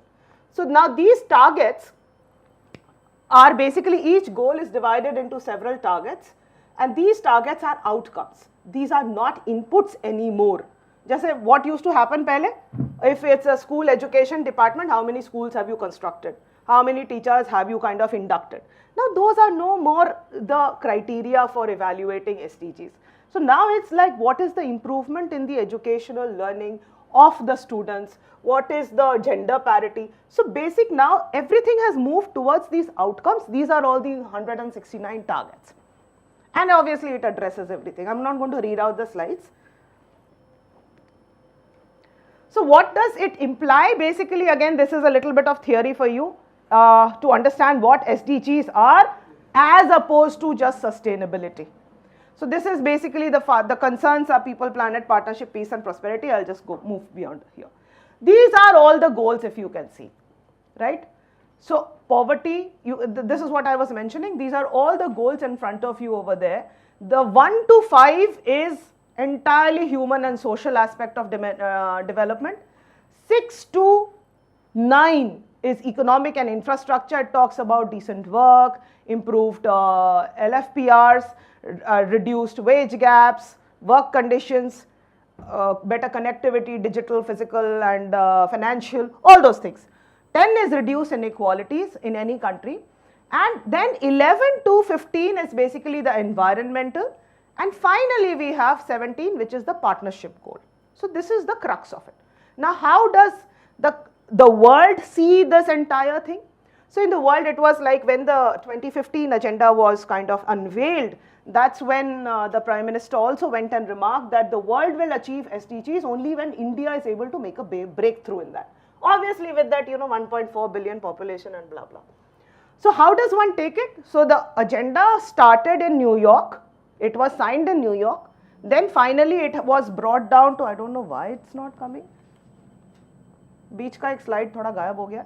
So then it comes down to the national level, which is New Delhi, the central government. And from the central government, then it is taken down to all the state governments in India. And further to the level of, so we have 36 states and union territories. So all these governments.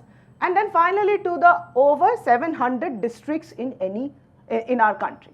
So this is broadly the journey of how the SDGs from global was translated into a national level, then a subnational level, and then to the level of a local, complete local government. So what's the institutional structure that we started with? So we had, because you see, these are all multiple goals dealing with different sectors, health, education, industry, forest, so on. So all this is dealt with in the central government through separate ministries, right? And even in the different states, it's dealt with by different ministries. Now, the biggest problem in any government scenario is that one ministry will not talk to the other ministry at all. So, there will be complete silos. Nobody will encourage another ministry to enter into your turf, and there will be a complete turf war at every level. So, given the fact that the SDGs are very intricately indivisible, what was realized is that these outcomes will be achieved only when there is one agency which will give that much necessary coherence. And that is why a dedicated institution was there. Planning Commission, you've heard of Planning Commission? Planning Commission in 2014 changed into Niti Aayog, National Institution for Transforming India. It was a nomenclature change, plus it was a functional change as well. So that we will leave for discussions later on what was the functional change. Anyways, so Niti Aayog was made the anchor agency for SDGs, and how we did it, I joined this organization in 2017. Until then, we knew that nothing much was happening. I mean, there was 2015 mein it had just come, 2016 mein the allocation of business rules was made, and finally by the time we reached there, what we tried to do over the years is how does one make the SDGs the center focus of policy making in a federal country where you know that different states do not have the same government or political party in power as in the central government. So the priorities are different. Center will say ye karo, state government will say hum to nahi karenge, hum to kuch aur karenge, right? So that is the general psyche in between state and center, and with that how does one ensure ki jo the commitment which central government has, how does one translate that commitment into a national commitment? Build consensus across states. That was our biggest challenge there. How we did it? By creating two things. Competition. You know, Indians love competition. We love to compete anywhere we go. You guys put in US, you will be the topmost students everywhere. Right. So we are a very competitive lot. So the same psyche we played on, कि ठीक है, competition कराएंगे is different states में. So that's one thing. A competition कराएंगे, then you understand what happens. A Tamil Nadu and Kerala will be way better than a Bihar and an Uttar Pradesh. So there will always be a disgruntlement between the good performing and the bad performing. So an element of collaboration as well. And also the realization that the government alone can't do all this. Gender equality, we've always been terrible at that. We've always fared red in gender equality.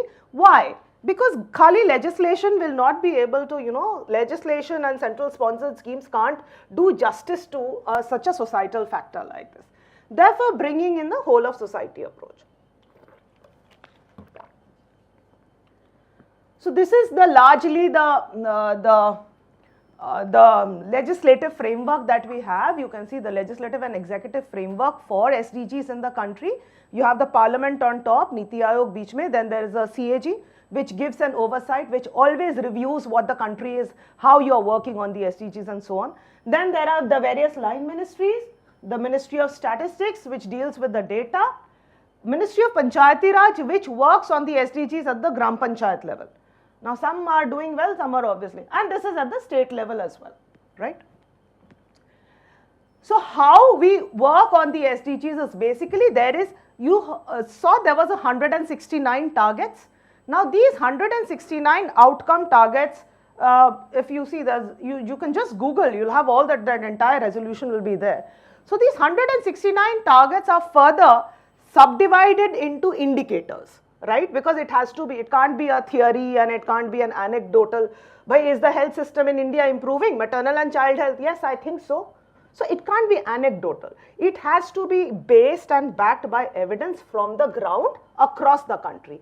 Therefore, there are these outcome indicators. There are 234 outcome indicators globally, and the agenda says that every country needs to customize it, nationalize it based on their geopolitics and development context and all. So therefore, we have a national indicator framework. Right now we have something like, we started with 300, we've come down to 290. States then were told, we worked with the states ki aap bhi apna banao, because a state like, let's say Kerala would have very different trajectory compared to a Himachal Pradesh or compared to a, let's say, a northeastern state. So their realities were different. Every state was supposed to then contextualize it So therefore, we have the state indicator framework, and then boiling down to district indicator framework, that took off only in some states, so I will not go much into that. So now, this was the structure, and now I will tell you the process. So you've understood all about the structure that is existing in the country for the SDGs. Now I will tell you what we did in order to kind of make the SDGs integrated with not only the national level policy making, but at the state level and further at the level of the districts, which is known as that entire model of SDG localization. This was highly appreciated in UN headquarters when we presented it way back in 2020 or 21, something like that. Yeah. So it's based on these 4 pillars, you can see: creating institutional ownership, having a monitoring mechanism, developing capacities, and promoting whole of society. So this is the institutional ownership. I've already told you, one ministry alone will only work on, let's say, poverty, will not talk about industry. The energy ministry will never talk about taking it to the rural areas. So that entire lack of coordination is sorted by having a dedicated institution both at the national level and also at the level of states, right? So all it does is the functions is all mentioned over there. So it becomes basically the mother and father of SDGs, doing everything on that in the country. Second is obviously creating a robust monitoring and reviewing mechanism. What happened so far? I don't think you've had much of a flavor of how the government works, but how it works generally is that our reviewing system used to be, 5 years ago, it used to be very skewed. We were measured on only 2 parameters. What is the allocation of your department budget and have you utilized it or not? Very simply put, agar aapne budget utilize nahi kiya hai, then you are a 3rd grade officer, right? That's one thing. Second thing is, with that budget, what were you supposed to do? Were you supposed to build some hospitals? Were you supposed to, kind of induct doctors? How many machines were you supposed to procure in hospitals?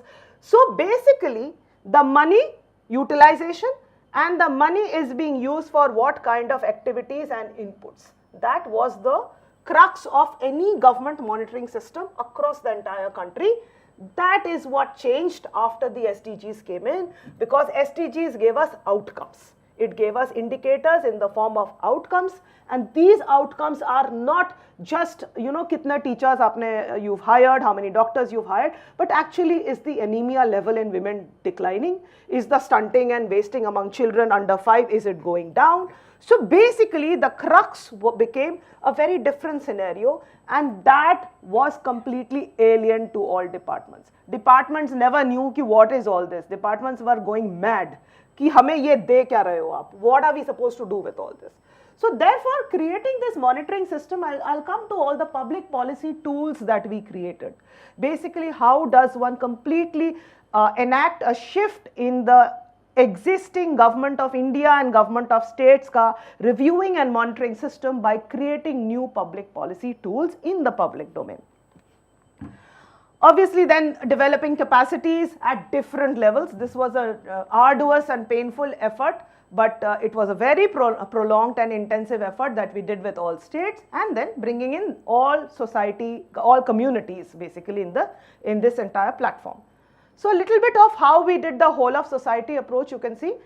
These are generally, you can very clearly identify that these are the marginalized, underprivileged communities, and we brought in over a span of a year all CSOs, several CSOs, over 1,000 CSOs working on these areas to bring in that entire feedback which Government of India never had. So you see, in any government, we work on a distrust. Generally, we don't trust the civil society. And it is like that. We will use civil society agar kuch chota mota kaam karna hai. Otherwise, beyond that, we don't. This was the first time this entire change was affected, and a trust building, a listening exercise was done ki bataiye what are the flaws in our system so that we can kind of do something with it. Secondly, obviously, as I told you, working with the state governments had tremendous resistance. Absolutely, they hated us ki why have you brought us a new paradigm of monitoring, measuring. Aap log ka kam review karte hain that you have to review us on even more items across the entire development sector. So this is what we had to go to all the states and work with all chief ministers.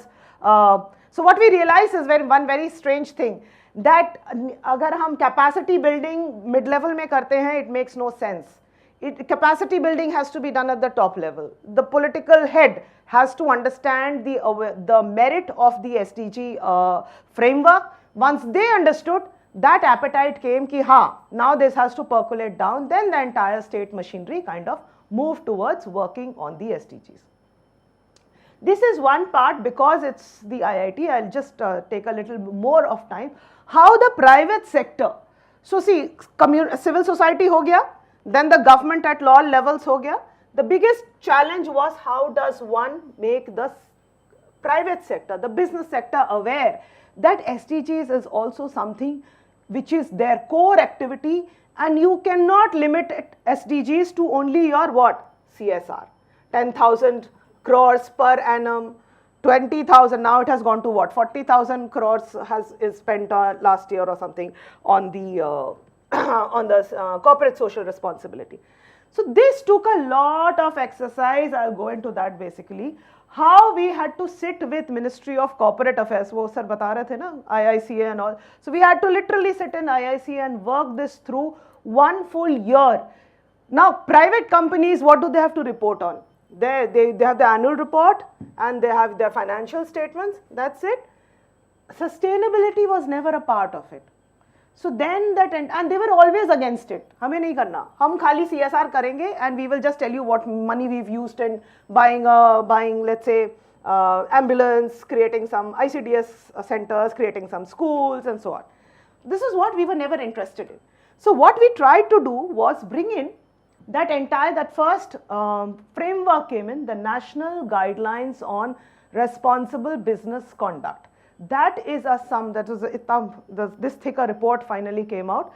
It was basically 9 principles all aligned to the concerning SDGs, whether it's your work condition, whether it's sourcing, whether it's value chain, the entire set of core operations, non-core operations, how business has to align itself with the SDGs. Then that became the framework for the first one, the BRSR framework, Business Responsibility and Sustainability Framework report framework. This is then became after a lot of push, and you know how difficult it is to get something done in Government of India, particularly where the private sector is concerned. Business sector mein if you tell ki we are going to increase your reporting burden, it is a massive problem. But whatever said and done, that was through a lot of, CII was brought in, FICCI was brought in, all the industry associations were brought in, and we were able to make this compulsory. SEBI made it compulsory for the top 1,000 listed companies. This happened long ago. Since then also there has been no movement in this regard, because there was that continuous thing that we have to make it mandatory for all listed companies, not just the top 1,000, but it is still a challenge. Whatever said and done, this work has happened. And this was a big, let me say, a big step in the Indian context. So if you see, this is like the theory of it. So we have the needs. You can see the Venn diagram here. This is the needs that a country has. Now these needs and these gap areas are very clearly identifiable through our SDG India Index, which I will talk about in a while, which I'll show you. Now there are the policy priorities. Policy priorities could be like right now, one of the policy priorities for Government of India would be what? Electric, shifting into the energy transition bit. In the social sector, it could be the care economy because the number of senior citizens is rising. Again, renewable ho gaya, care economy, early childhood education ho gaya. So there are certain policy priorities which are set, which are kind of narrated everywhere, right? This is your needs which are identifiable. These are the gap areas like nutrition, major gap area. Again, energy transition, major gap area. Now these are how the business interacts with them is basically finding the policy white spaces. Now wherever it becomes a white space, that becomes white space which is also proven business model and a policy priority. This juncture becomes your investment opportunity areas for the private sector companies. I'll give you a very simple example of it. So very recently, if you have seen how IKEA is coming up, right? IKEA is coming up in Noida, Greater Noida, in several parts of the country and all. So what was identified is one of them is basically how policies are basically tweaked. So workers have to be like at 50% women. So that one kind of a policy thrust. Otherwise, IKEA had no reason to do it. But it was kind of seen that this could be a good opportunity, and it merges with our needs also, and it merges with our policy priorities also. Then local vendors from a part of local vendoring, procurement would be done from women entrepreneurs, would be done from underprivileged communities, and so on. Then again, simple thrusts like shared cab service. So if you see Gurgaon, several companies in Gurgaon mandatory have a shared cab service, especially for women, so that the hours and the safety of it gets taken care of. And you don't have it in all companies also. So Bangalore might not have it, but Gurgaon might have it, depending on countries. So this is largely what the theory of how the spaces are kind of investment opportunities came up. This is one of the ways it's done. And gradually, if you see, the sustainability regulations also and disclosure requirements have been increasing. So you can see this like, it's almost like, much of it believes that our sustainability reporting is simply greenwashing. It is not as strong as it should be, and the focus is merely on the ESG. I'll come to it. So this is also how the legislation to a large extent needs to increase and is also gradually increasing, more so in the global sector, which I'll just come to that.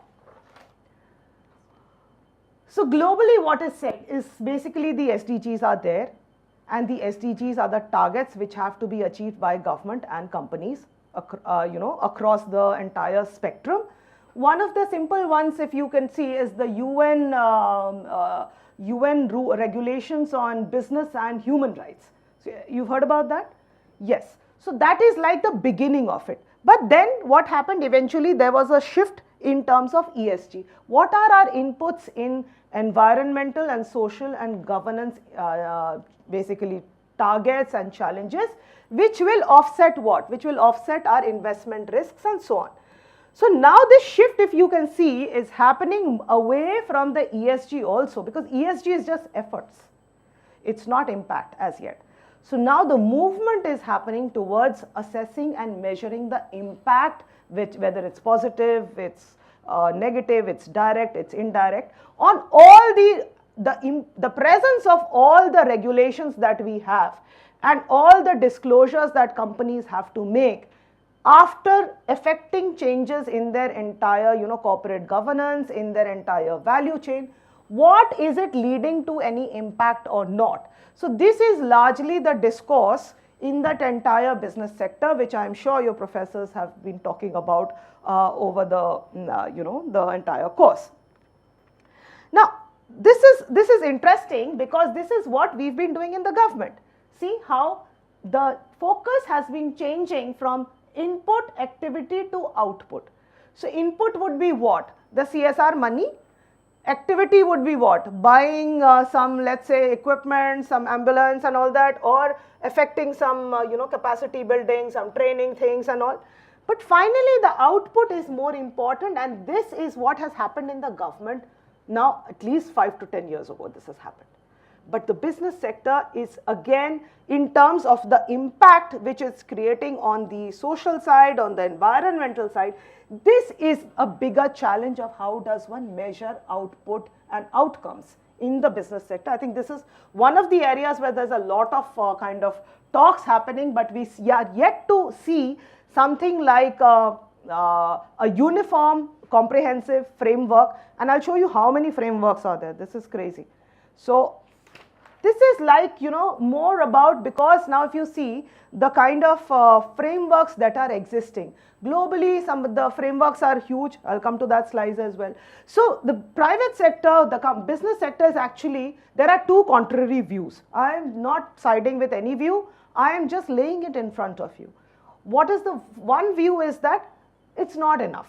whatever the business sector is doing in terms of activities of reorienting their value chains, in terms of the procurement, in terms of capacity building, in terms of corporate governance, there it is not enough.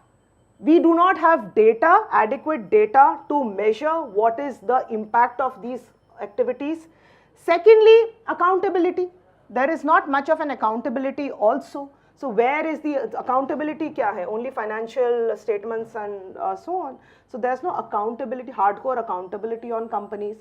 Obviously, the risks increase because of that, because of ESG. There's lack of transparency in your ESG activities and all. So this is one view. The second view is obviously from the business sector. You will hear that already bahut hai. We are dying under the burden of regulations. We are dying under the burden of disclosures. So this kind of a view exists. These contrary view exists. Somewhere in the near future, it will all merge down to a happy equilibrium, which we always believe is the law of economics. Too much, not too much. It will all come down to one particular equilibrium, definitely. Now, what I was telling you about the regulatory frameworks. Can you see the plethora of regulatory frameworks? And this is all globally. So we were discussing that it's a complex web.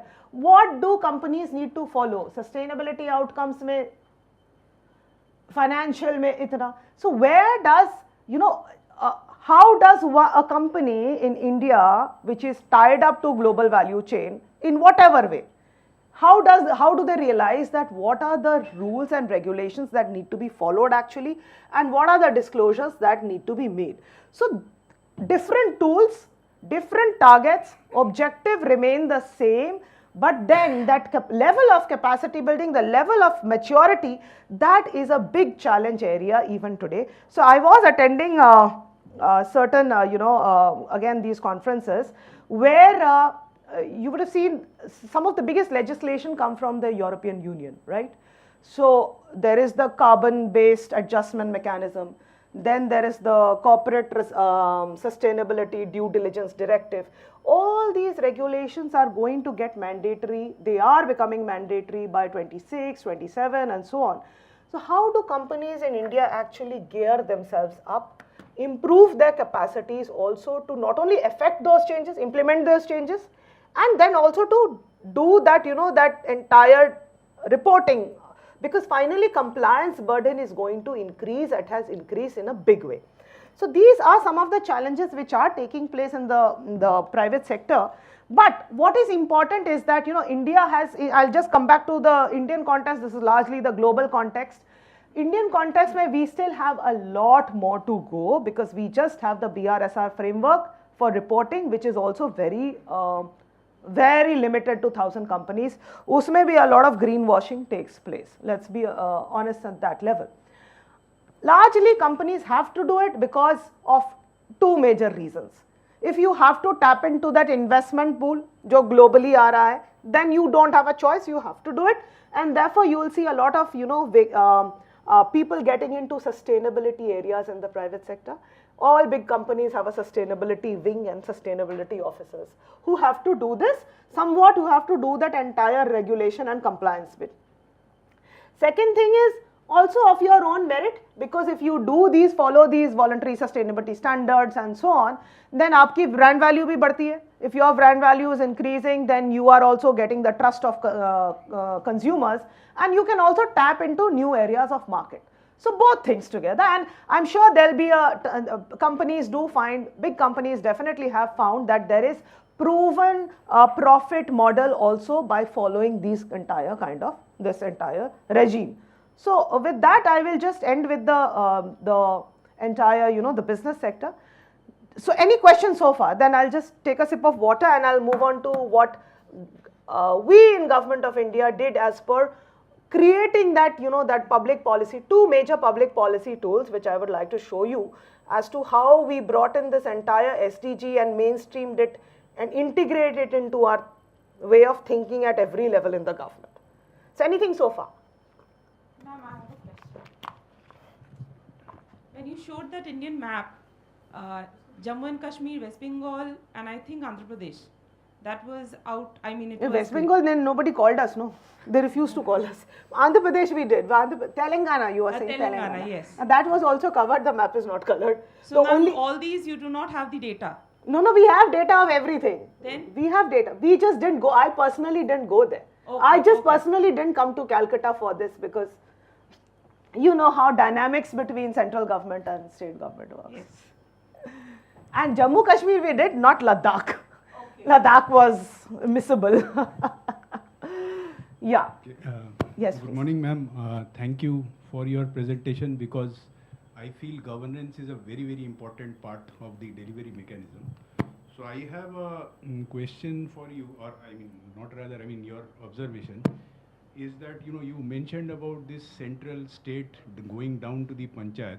Now coming from the industry, you know, we are looking at, you know, objective ways of measurement of outcome, which you said. So like, we often see that, you know, when we are burdened with lot of reports, everything, it becomes a kind of compliance thing. And, you know, the actual, you know, the effect, you know, it's more like, you know, अरे ये भर देना है, भर के भेजना दे है, दो, हाँ, छुट्टी दे देना करो. है.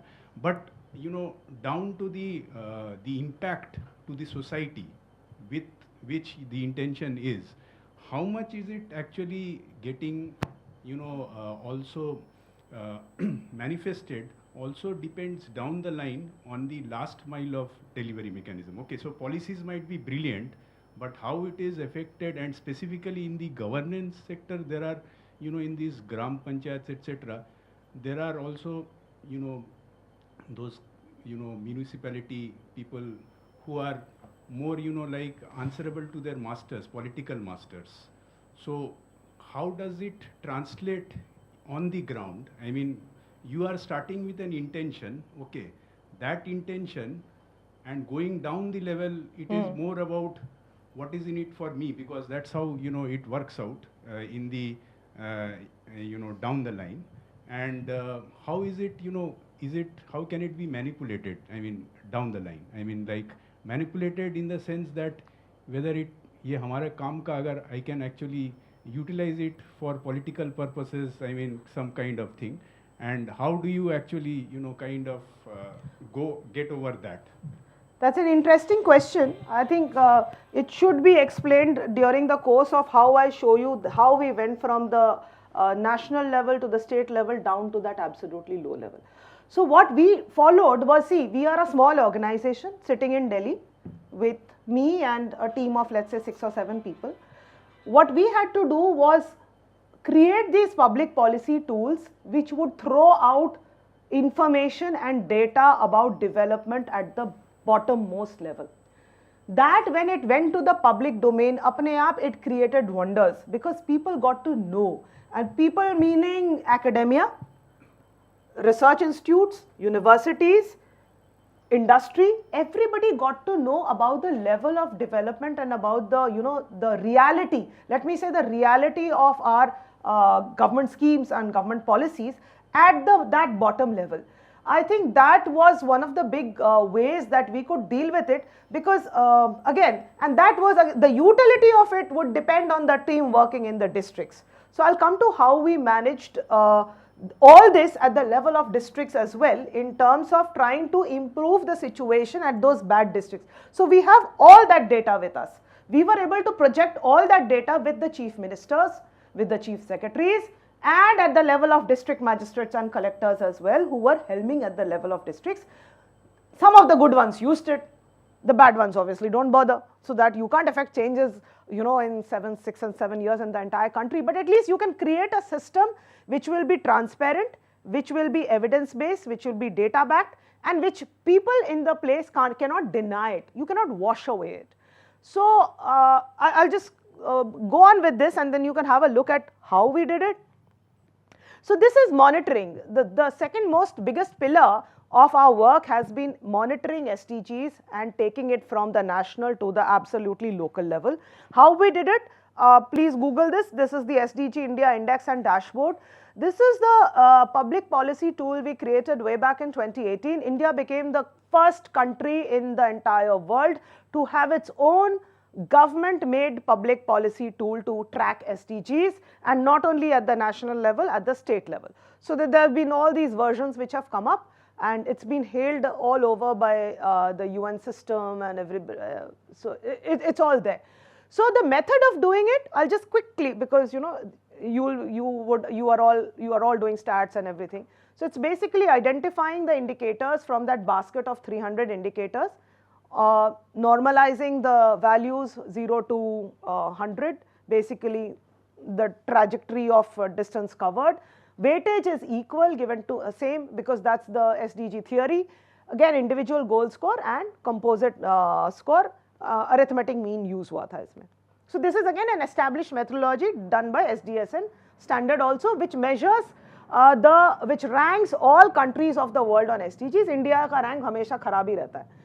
So clearly see the performance. Now how does one, 2018 when the first one was released, so it's a 0 to 100 scale, and the achievers are 100, blue, koi achiever nahi hai. Front runner is green, 65 to 99, and performer is 50 to 64, and the reds are the worst, right? Jinka half bhi cover nahi hua hai, not even half of the distance to the target covered. So the first time when we released it, we did a lot of consultations, told the states this is what we are doing, this is the methodology. We took all feedback mechanism se hua tha, pura consultative process se, and then the first one was released. UP, Bihar, Assam were red and across the entire SDG frame. So individual scores, goal scores, totally they were red. And obviously you can see when this happened, suddenly when this comes out all over your TV channels, your news, your newspapers, vernacular media, everywhere, what happened? Tremendous amount of fight between Nitish Kumar and what's his name? Lalu Prasad's son, Tejasvi Yadav. The continuous, rampant fire wars happening and all kinds of things ki dekho, inke sarkar ne inhone kuch nahi kiya. So political rivalries came up in a big way, people noticed it. My point is, our job was done when we came out with it, ki now lado, fight. Here also in UP also, Akhilesh Yadav and Yogi Adityanath fighting and giving all kinds of bites ki dekho tumne kuch nahi kiya and all that. So now, it caught the imagination of the chief ministers across the country. And Tamil Nadu, Kerala was first, so Kerala was celebrating, had hoardings all across Delhi, in Kerala, everywhere, that look, government of India has ranked us #1. So we have to done it, arrived. So what I meant to say is that once you throw it in the public domain and you are transparent about it, you've done it in a consultative process, there are takers. Everybody took it very well.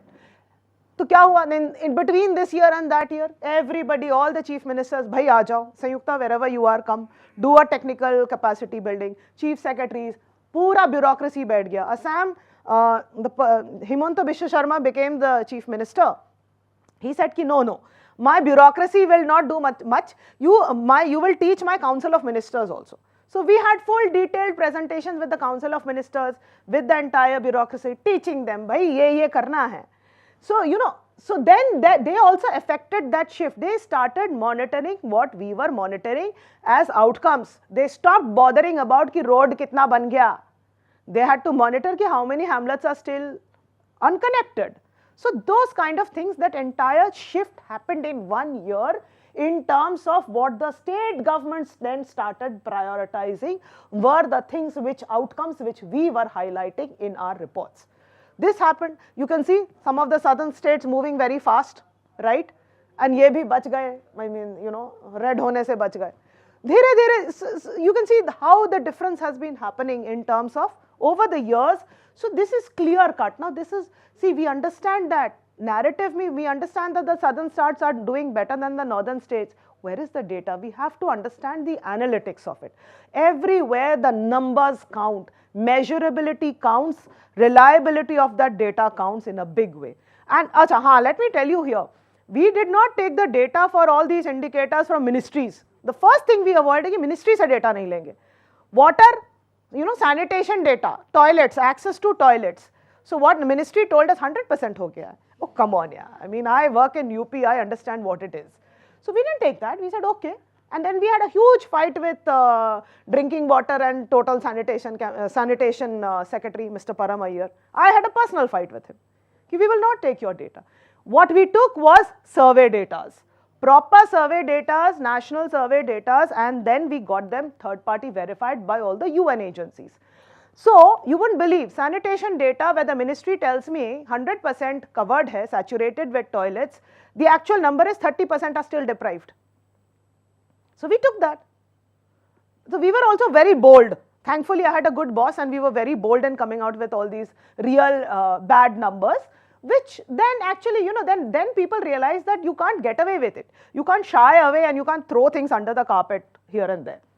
So, this is again the last, the final one which is here. Again, Bihar, Jharkhand and the northeastern 2 states.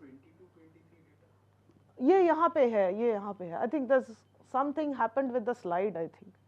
2020? Oh, 22, 23, I left Niti Aayog. So I left Niti Aayog and then they stopped it and then they couldn't do it. And then there was a lot of shifts also. Mr. Param Iyer had become CEO, he was also sent out. So political things, a lot of political things. And then finally it happened in 23, 24. So it is not only a pictorial representation which is interesting. What is interesting in India is who's first and who's last. That makes the whole world of change here, right? So Kerala, Uttarakhand would always tie, I mean Kerala would always come first, but this time Uttarakhand also tied over there. And you can see these states would always remain bad. So every time there is a clamor among the states and there's a huge sense of competition. What I'm trying to say is this led to a huge sense of competition among states and states started taking it very seriously. And then that's how we were able to ensure that uske baad central government stopped working on the SDGs. The states are majorly carrying out. This is your union territories and so on. Now, that is the area, right? That's the state perspective. Now, what we come to, how is India doing across the sectors? This is more important. Now, this graph, imagine we have for all the states. So, when we show to each chief minister and each secretary, we show them, ye to dekho India ka hai. Now, compare it with your state. So, every state ka head knows where we are going bad and where we are doing it properly. So, this is India. And this you can see hunger has been one of the problem areas, reds. Simple numbers, 50-52% of women suffering from anemia, then 30 to 35% of children under 5, even now suffering from stunting and wasting. Bad numbers here. Gender equality, really a problem area across the years, which we all have to kind of go by that. What is interesting here is see the positives. Because of whatever the impact of several schemes across the country, you can see the spikes in water, in energy, in urban infrastructure, smart cities, so on. This gives a narrative of how the country is moving, whether things are going down, whether things are improving, what are the critical areas. Now you also have to admit that from 1 to 5, these are social dimensions. Ek saal mein change nahi aata. These require intergenerational period for showing even a little bit of change. So this is largely it. Now I'll quickly move through these. So I was talking about districts. So this is what we did with the 120 districts of the northeastern region, 8 states, because there is a separate donor ministry. We suddenly can't do it for everybody, right? So what we did with the big states, we told them you do your district ranking yourself. Because see, national indicators would be very different from state level indicators. State level ka reality would be different. So states were encouraged and we worked with the states. We gave them all the capacities to do your district ranking. But 8 states of Northeast, tough zone to work in, so we did it for them. Again, the same kind of ranking. Clear. What is interesting in this is on the basis of this NER district, which we also called it the NERD index. So, short form, a NERD index. So, on the basis of this, a scheme was created. It's called the PM Divine scheme. Don't ask me the full form of Divine. What it does is it allocates a certain amount of some 10,000 crores or something for the development, for project formulation, project sanctioning and development of these districts. So, these districts here you can see they are all green and yellow But if you see individual goal ka jab dekhoge, for example, if you see goal 2, goal 3, nutrition, education, then physical connectivity, there will be several districts of Arunachal which will be totally red. So an objective criteria of allocation of funds was created through this PM Divine scheme based on this. Cities, taking it down to the level of the cities, you were asking. So we did the same thing for tracking how cities are working on SDGs. And SDG, there is this particular goal which we often confuse, goal 11, sustainable urban cities. So Ministry of Housing and Urban Affairs, which is our dusra ministry of Housing always measured cities based only on goal 11. For the first time we told them, bhaiya aisa nahi hota, poverty wahan bhi hota hai. Education is also a problem there, nutrition is also a problem there, climate resilience is also important there. Not only transport, but there are many things all across the SDGs, how women are facing safe spaces or unsafe spaces, all these things are issues there. That's when we developed this, the ranking of cities. Shimla was number 1. Yeah, this is the top 10, yeah. I don't try to put the bottom 10, then you'll all feel offended, whoever comes from the bottom 10 cities. Okay, so that's the SDG India Index for you, by which that public policy tool across the years, we have kind of made sure that everybody is aware of it, and it gives a very true, real picture of the state's performance. A very small anecdote here. So we were having this Mr. Jagan Reddy, the Chief Minister of Andhra, very handsome guy, no?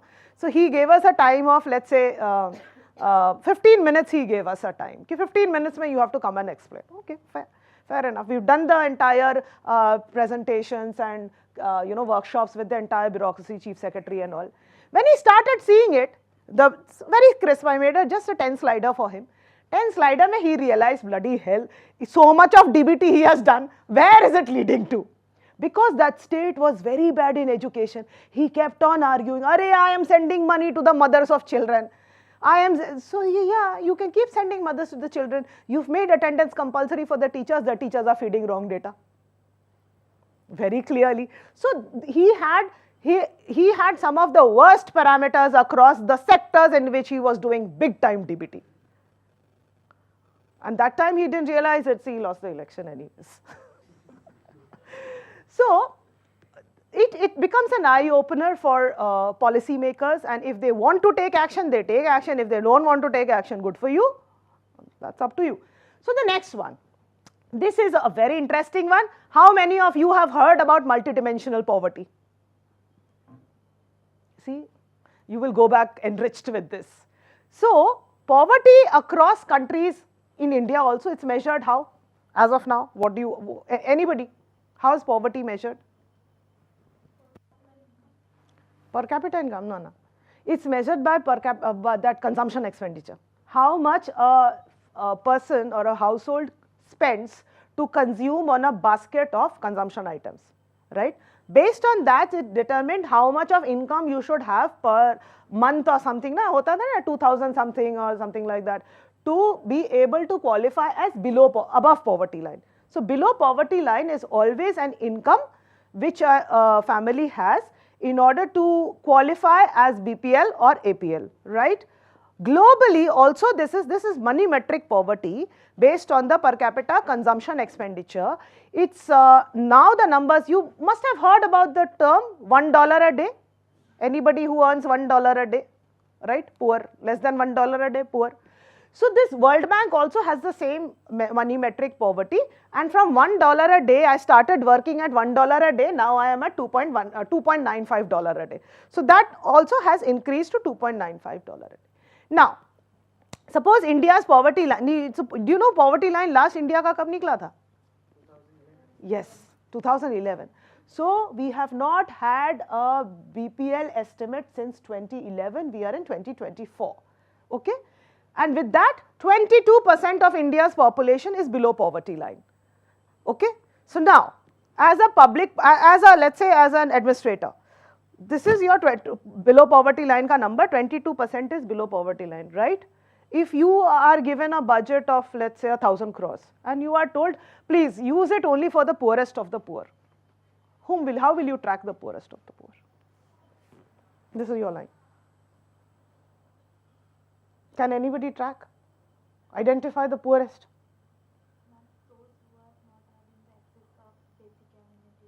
This is a conjecture. You are right. You are in the right direction. Absolutely. BPL में ये मिलेगा estimate. 22% of India's population is below poverty line. You have the same number for different states. Let's say 8% here, 10% there. With that, actually the problem is you cannot identify the poorest of the poor, because यहाँ से लेके यहाँ तक everybody qualifies as BPL, right? Number one. Number two, you are again given 1,000 crores and you are told, please put it in those schemes which will uplift these poor. What will you do? Commonsensically, you will put it in, let's say, in rural livelihoods and this and that, right? There is no data-backed method in this below poverty line estimates to understand what is causing that poverty. That's when somewhere Amartya Sen capability, human capability approach and all, you've heard about all that though. Since that was the inception of something called multidimensional poverty, and this way in 2005, 2006, in Oxford University, there is a think tank, Oxford Poverty Human Development Initiative. Their economists, Dr. Sabina Al-Khair and James Foster, they came up with this concept of multidimensional poverty index. Since then, from 2010 onwards, 110 countries of the world are measured and ranked in terms of the incidence and intensity of multidimensional poverty. And India ka halat ye hai ki even, I think, yeah, even now, Afghanistan and Pakistan are below it. Even Sri Lanka and Bangladesh are above, better than India in multidimensional poverty index. So we started to, we were able to convince the Prime Minister's office कि अब BPL तो आप करेंगे नहीं, BPL आप करेंगे, BPL estimates निकालेंगे तो maybe you don't want to, the government never wanted to do BPL estimates. So we thought कि okay, let's try to do something else, because the world over, this is accepted in World Bank as well, World Bank and IMF. So let's try to do something, a new multidimensional poverty, maybe the numbers will be better. So that was our way of driving it, and this is what we did. What is this concept?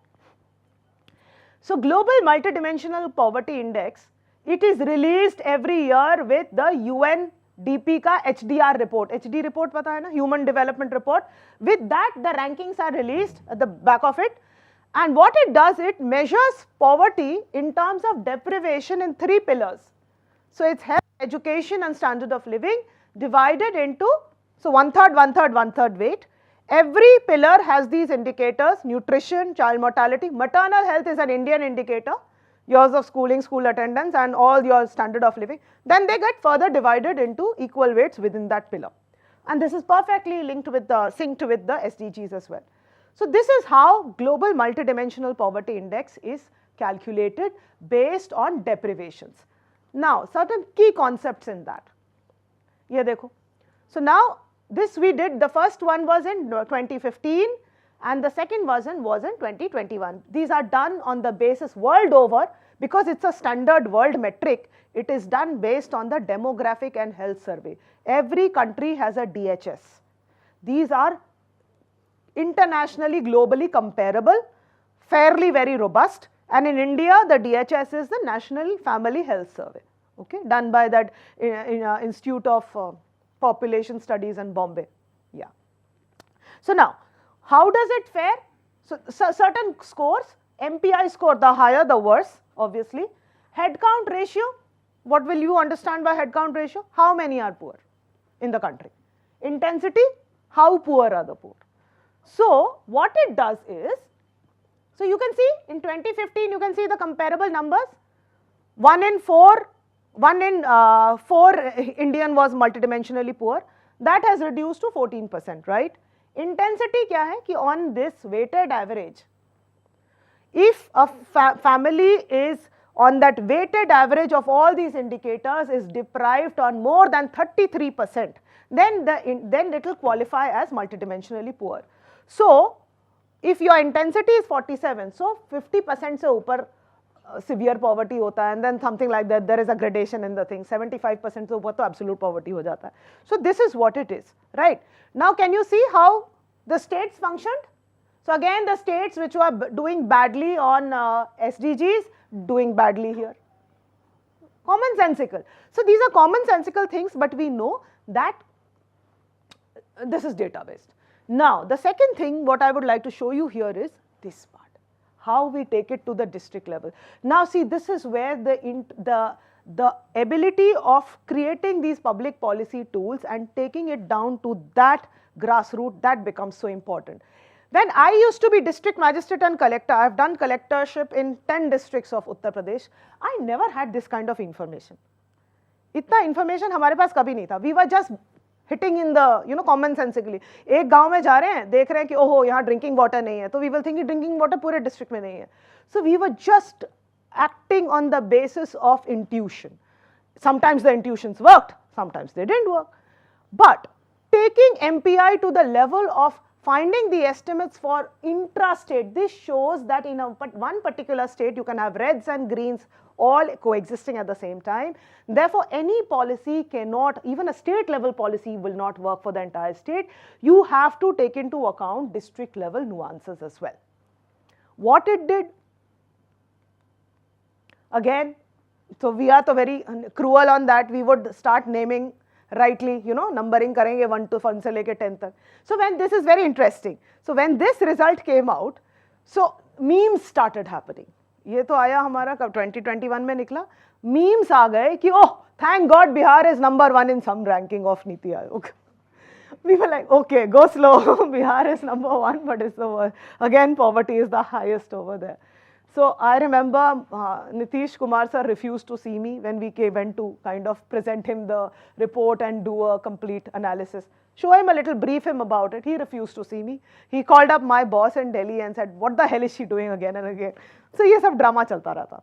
But see how. So now you see the dark blues are 2021 NFHS and the light blues are 2015-16 NFHS. So you can see 50%, more than 50% of Bihar's population was multidimensionally poor. And now it is reduced. So obviously the high states will reduce more. Now, where are we? Kerala, 0.6, 0.7, Tamil Nadu again 2, 4, like that, 2, 4%. So how can, very simply put, how can a policy at the central level actually work if this is this is the level of diversity across the states?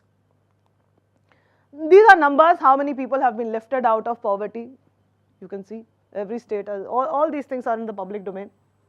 So 135 million people have been lifted out of multidimensional poverty between that 2015 to 2021 in 5 years, 5-6 years. What is more interesting here is that causes of poverty, which I was telling you. So this shows basically how MPI tells us is basically the level of deprivation in the country. Now this is at the country level. The same graph imagine for the state level and the same graph imagine for each of the 700 districts of the country. This is the power of information, power of data that we have at this point of time, which was never computed earlier. So, as I told you, now you can see where should the country attack to improve, to reduce numbers and poverty. This simple. So your cooking fuel, level of deprivation, green is the new and yellow is the old, right?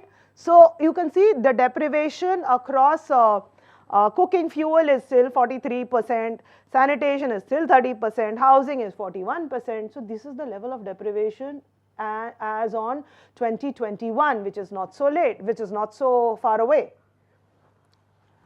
Now, this is actually just tells us where do you make streamline interjections in the governments. Right? Policy, आपको कहाँ बनाना है, किस sector में बनाना है, this is what it tells us. Nutrition again, there won't be any changes in a couple of years or something, it will take time, but these are low-hanging fruits. If you are able to tackle the low-hanging fruits, then obviously people will be lifted out of poverty even faster.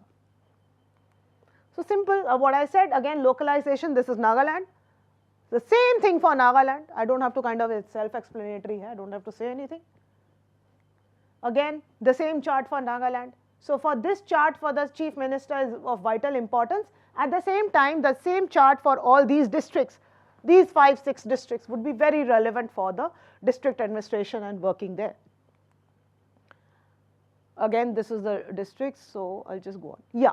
Now, what did we do? So, ek to hota hai, you create these public policy tools, they become nice fancy reports, and then nobody reads them because they are very data heavy, nobody wants to read data heavy numbers. We also create the dashboards along with it, ki we hope koi to dekh hi lega dashboard. People do, aisa nahi hai. People have, a lot of research papers have come up on multidimensional poverty after we came out with the report and all that. As public servants, what we want to do is we want to make it actionable. How do we make it actionable? We have the MPI committee engaging with states and all that.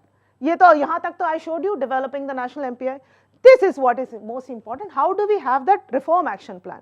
So what we did in the reform action plan is we took these 4-5 districts of the red districts, 4 or 5, the worst ones of every state, and we found the diagnostics for each of them. And then we were able to diagnostics for each of these red districts, and then we were able to create something of a reform action plan. Reform action plan karne ka bhi, it's a massive procedure because you have to sit down with those officers of those state and of those districts to understand what is the problem. But this is a simplistic view of what is done over a matter of 3 to 4 days. This takes 3 to 4 days sitting with the officers of every department to do it. Basically, to understand, mapping it to the government scheme and to the ministry is one thing, but to understand what is the gap area. The gap area could be, I don't have the, okay. The gap area could be manpower gap.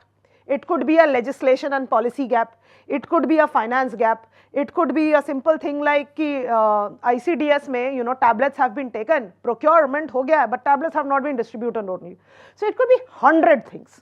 But this is completely localized, completely customized, and it has to be done by the officers and the people in a state and a district themselves.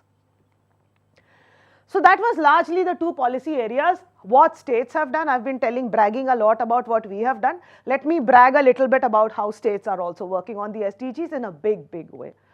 So this is how we used to monitor all the states on what they are doing in terms of creating a planning document.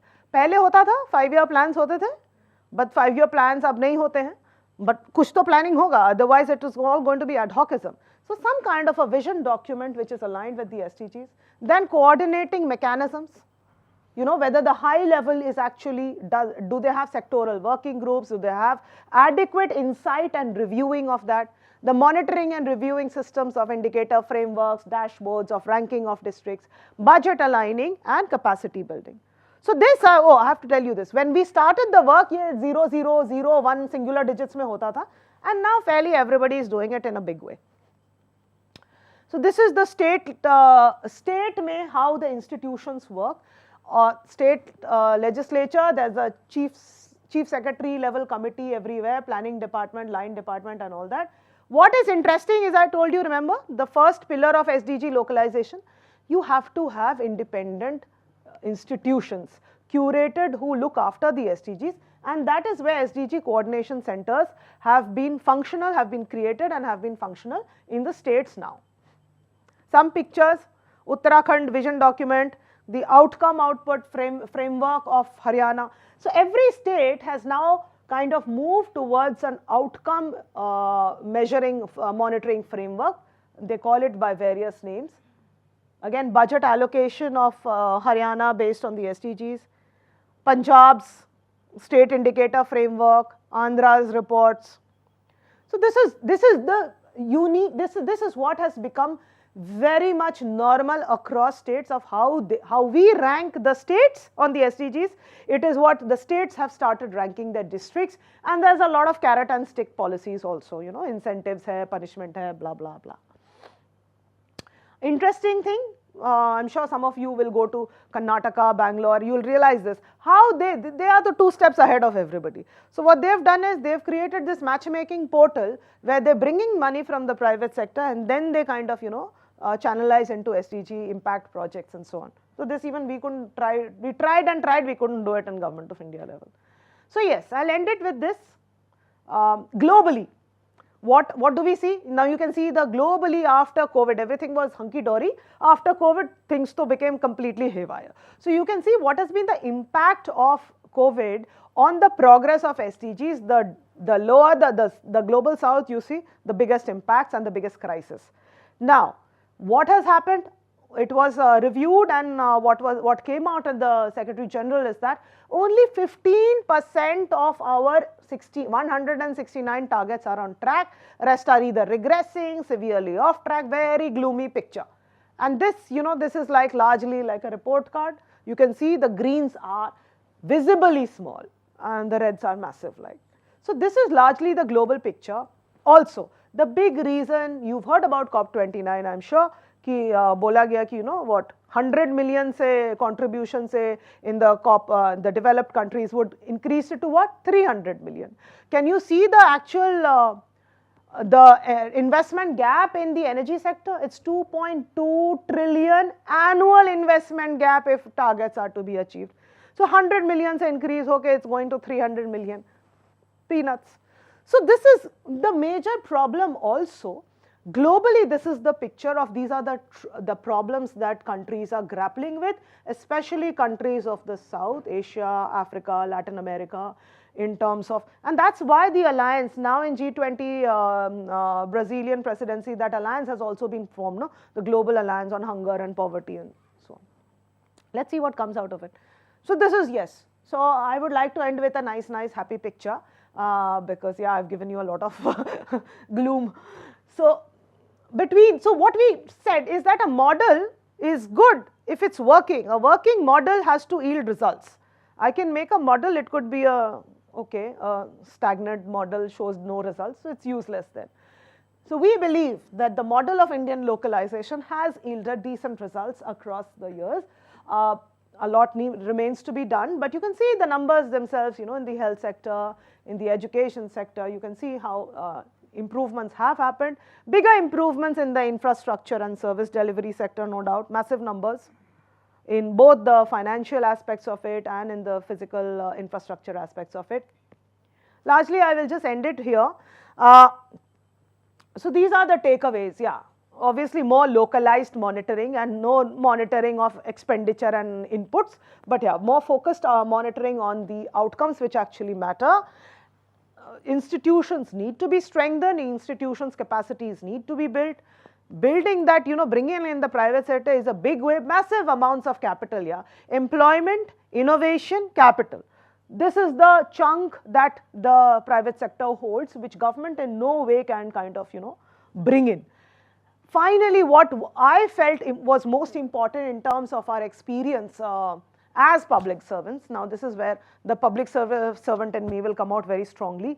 All that work is fine, but unless and until we use the knowledge that is there and convert it into action, that's where the picture changes. Otherwise, what happens is that we also go into, some of us go into a research mode. हम research करेंगे, हम पढ़ेंगे, हम पढ़ाएंगे, हम काम ही करते रहेंगे, हम report ही बनाते रहेंगे. Then there is no impact left if I am not able to kind of bring in the utility, the possible utility that a multidimensional poverty index of a district or the SDG index of a district and of a state will have in terms of converting that into actionable points. I think that is where the benefit of the use of this entire thing actually it kind of anchors on that. So my point is how we are able to create these acceleration plans and how over the years people are able to institutionalize it.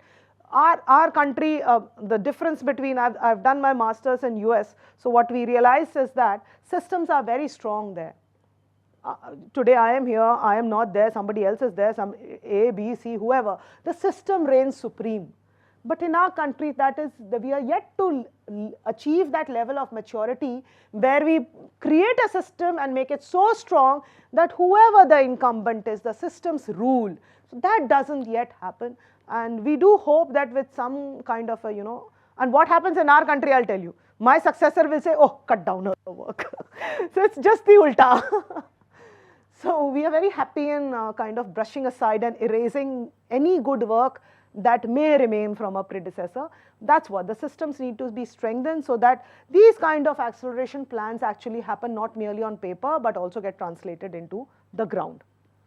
This is a snapshot of all our reports that we had come out with, just a few of them, not all of them, because ज़्यादा दिखाती then it would be like too much of bragging. So this is a little bit of our work. It's all there on public domain as well. So yes, with that, thank you so much. Now over to you.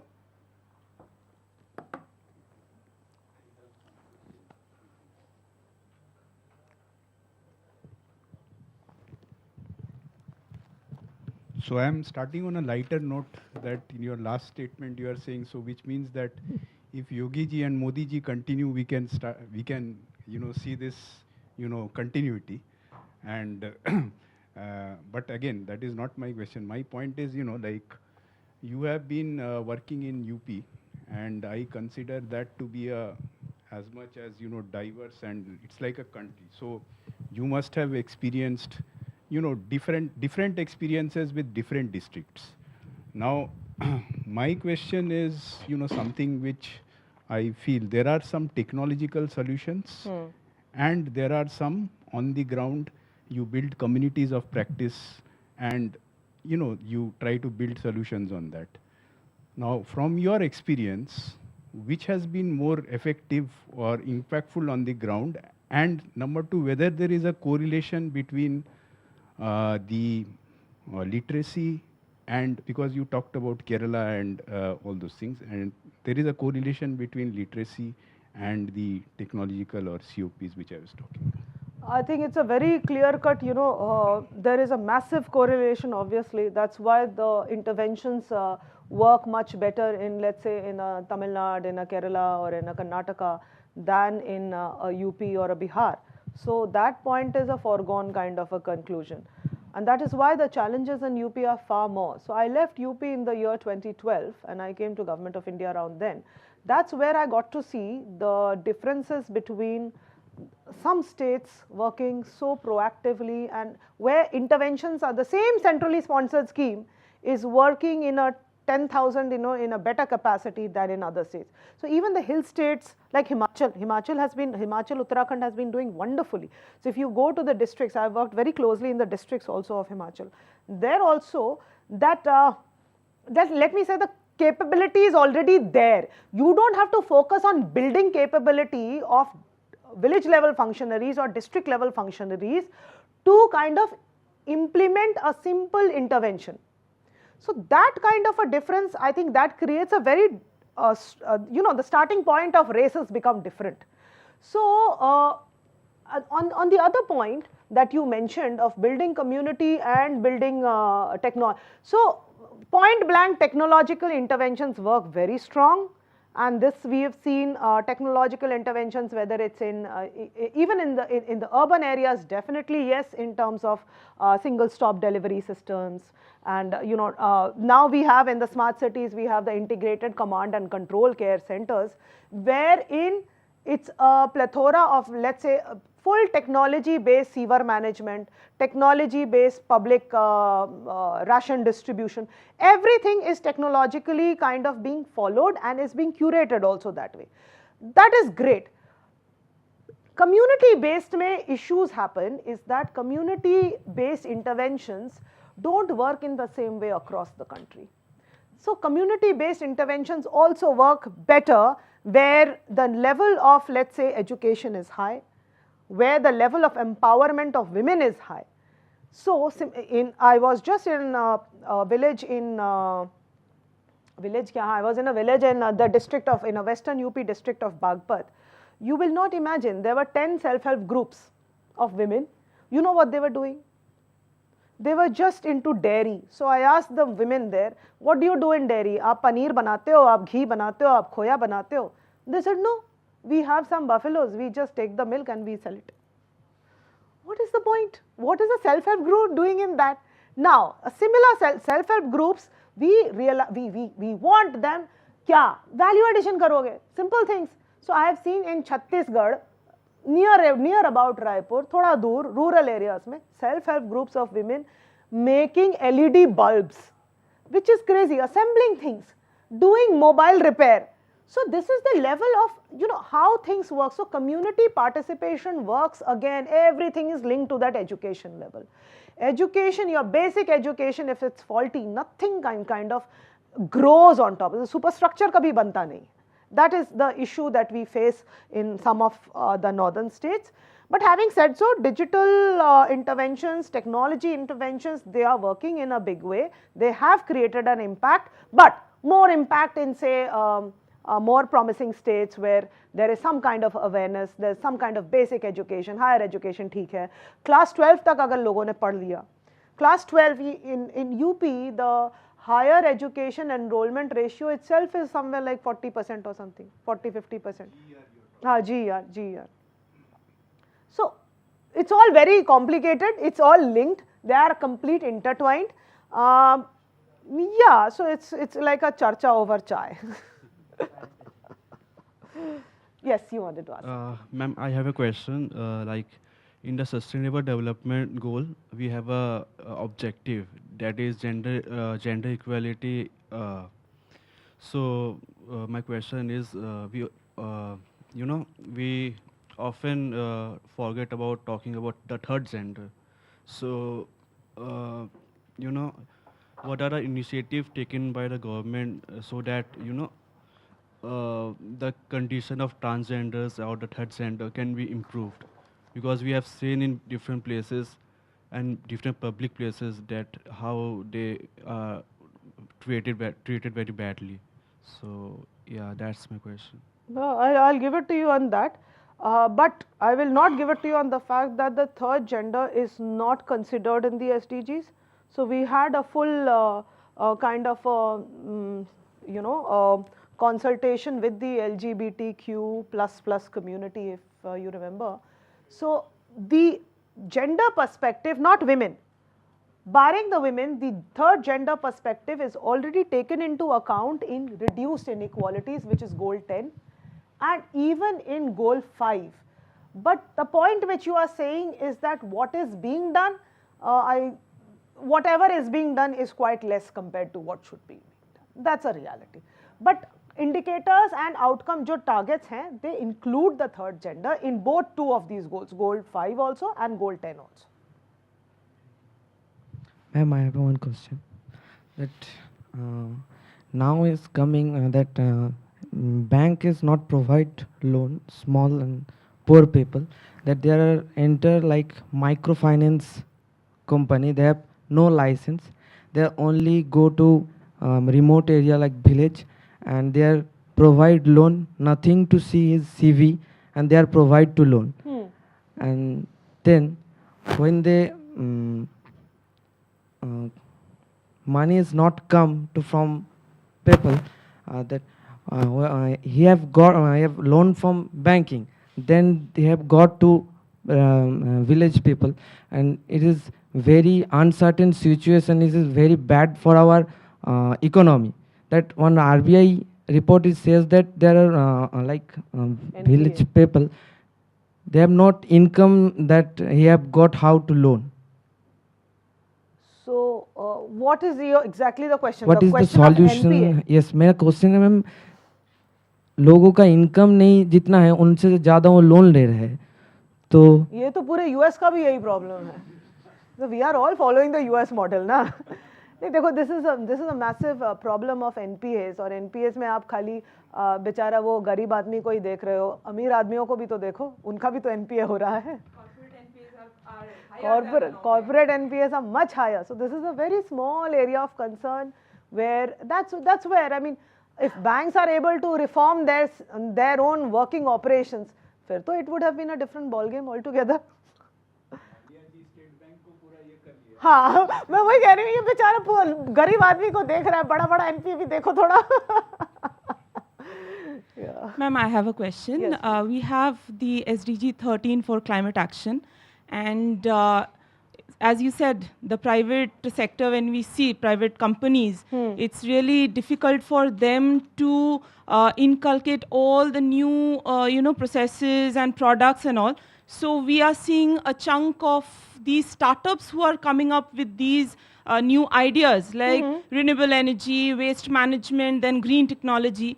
Now, how or what is the role of the government to give them with that adequate capital, because these are all capital intensive, I mean, ideas which can be put into action and they can be converted to big, huge companies dealing with all these. We have a lot number of startups which we are seeing in the DPIIT dedicated to all these three areas. So how, the finance part is taken care of? Because if I see the different levels of the startups, very few are there who are there in the scaling level. All are either in the, very seed level and all those, the pretty ideas. So what is being done? I think, it's a complete question of evolving that entire startup ecosystem over a period of years. I remember Startup India was started somewhere in DPI 2016, yeah. So my boss in Mr. Amitabh Kant, he was then the secretary of DPIIT, and my husband was director in DPIIT. He was starting that movement, that ease of doing business, Startup India, he was wahi dekh raha tha. So at that time, if you see, it's 2016 to 2024, kitne hi saal hue? We have to give ourselves a time to mature, to go to the level of an Israel or a US. I mean, we are far away. It still has the third largest startup ecosystem in the world, right? So yes, it's a beginning. No doubt it's a beginning. It will take time, massive time. But ma'am, if we take into consideration the climate problems, I mean, what all is happening, there the climate is, I mean, the time isn't going to wait. Yeah. Every year the global warming, if we see, it's rising. I have an issue with that actually. I have a personal issue which I generally don't state normally, is that, the entire Panchamrit, if you see our net zero targets, net zero by 2070, 500 gigawatts by 2030, 50%, ye sara cheezein. So these targets are on one place, massive targets, very ambitious targets, but we are forgetting one big chunk of area of that just transition. Just transition, kind of, the estimates that we have is that 20 million people in India will lose their livelihoods given this energy transition from a fossil fuel to a non-fossil fuel in the next 10-20 years, which is a massive number. So there's almost like around 2 million people based on coal, another 1.5 million people based on railways, on their livelihoods, and for every one formal job, there are almost 10 informal jobs. This is all IMF estimates. And 20 million people, and which are the states they will lose their jobs? Think about that. Jharkhand, Odisha, West Bengal, right? Chhattisgarh. These are, watch out these states, I am very aghast. These are the states which are always orange and red. So yahan pe, if there's going to be so much of loss of livelihoods, the priorities should also take into account, which policy priorities kehte hain na, policy priority should also take into account that retrofitting that existing infrastructure, reskilling these people, and then bringing them back into the RE kind of ecosystem. RE में भी तो है, servicing है, maintenance of grids है, maintenance of batteries है, इन सब चीज़ों में भी also one has to get in these people. So that's my bigger problem area in terms of how, when we are not doing adequately enough also in that area. So that is one area, but you are rightly saying the targets are very massive. Yeah, but the investment is also not coming, na? Yes, ma'am, that's what I'm asking, like, where from the investments? I mean, it requires a lot of investment. So I out told there. you, in COP29 what happened? GCF committed, the Green Climate Fund committed 100 to 300. Is that 300 adequate? So these are massive questions which need to be, as a global South leader, one needs to kind of negotiate, and at the higher platforms, finance to aap de nahi rahe hain, technology aap de nahi rahe hain. We are becoming more and more dependent on batteries which are coming again from different countries. So how does one tackle these challenges, not being just one country, but being a part of a bloc, because then the negotiating power increases. So startups are there, startups are increasing, they are doing well, but still there's a massive gap. There is a gap. Viksit Bharat is still a tough challenge, yeah. By 2047, we are right now a $3 trillion economy. We aim to become a $5 trillion, which will happen very shortly. you know, by 2027 that should happen. But that entire jump to by that 2047 to an $18 trillion economy, that is going to be a big one. That is going to be a big challenge. And also, how does one raise our per capita income? Challenges तो बहुत है. We love to talk about problems. Solutions तो आप ही लोगों को निकालना है. Academia and business solutions निकालेगी. Government तो problem गिनाएगी. So, thank you, madam, for this beautiful presentation. And you rightly mentioned that this is the shared responsibility of the government as well as what we are doing here. But believe me, what we are doing here, without touching the reality, we are assuming that all are sitting on moon. So the situation is like this, because the ultimate responsibility is we need to publish. If we are not publishing what we are doing here, then there is question. Our students need to defend their thesis. So the first question comes, how many paper you have published? And then if I'll say that segregation of waste is required at source, so then where we are looking for our publication, they will say this is a very common thing, nothing new is there, right? So in that way, the reality is means far away.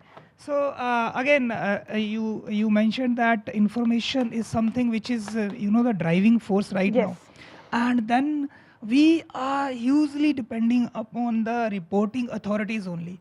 So why we are not touching those points where we have automatic sensors and we can, I mean, I can just code. I worked with the Rourkela Municipal Corporation, and commissioner there, he happened to be the commissioner of this smart city mission as well.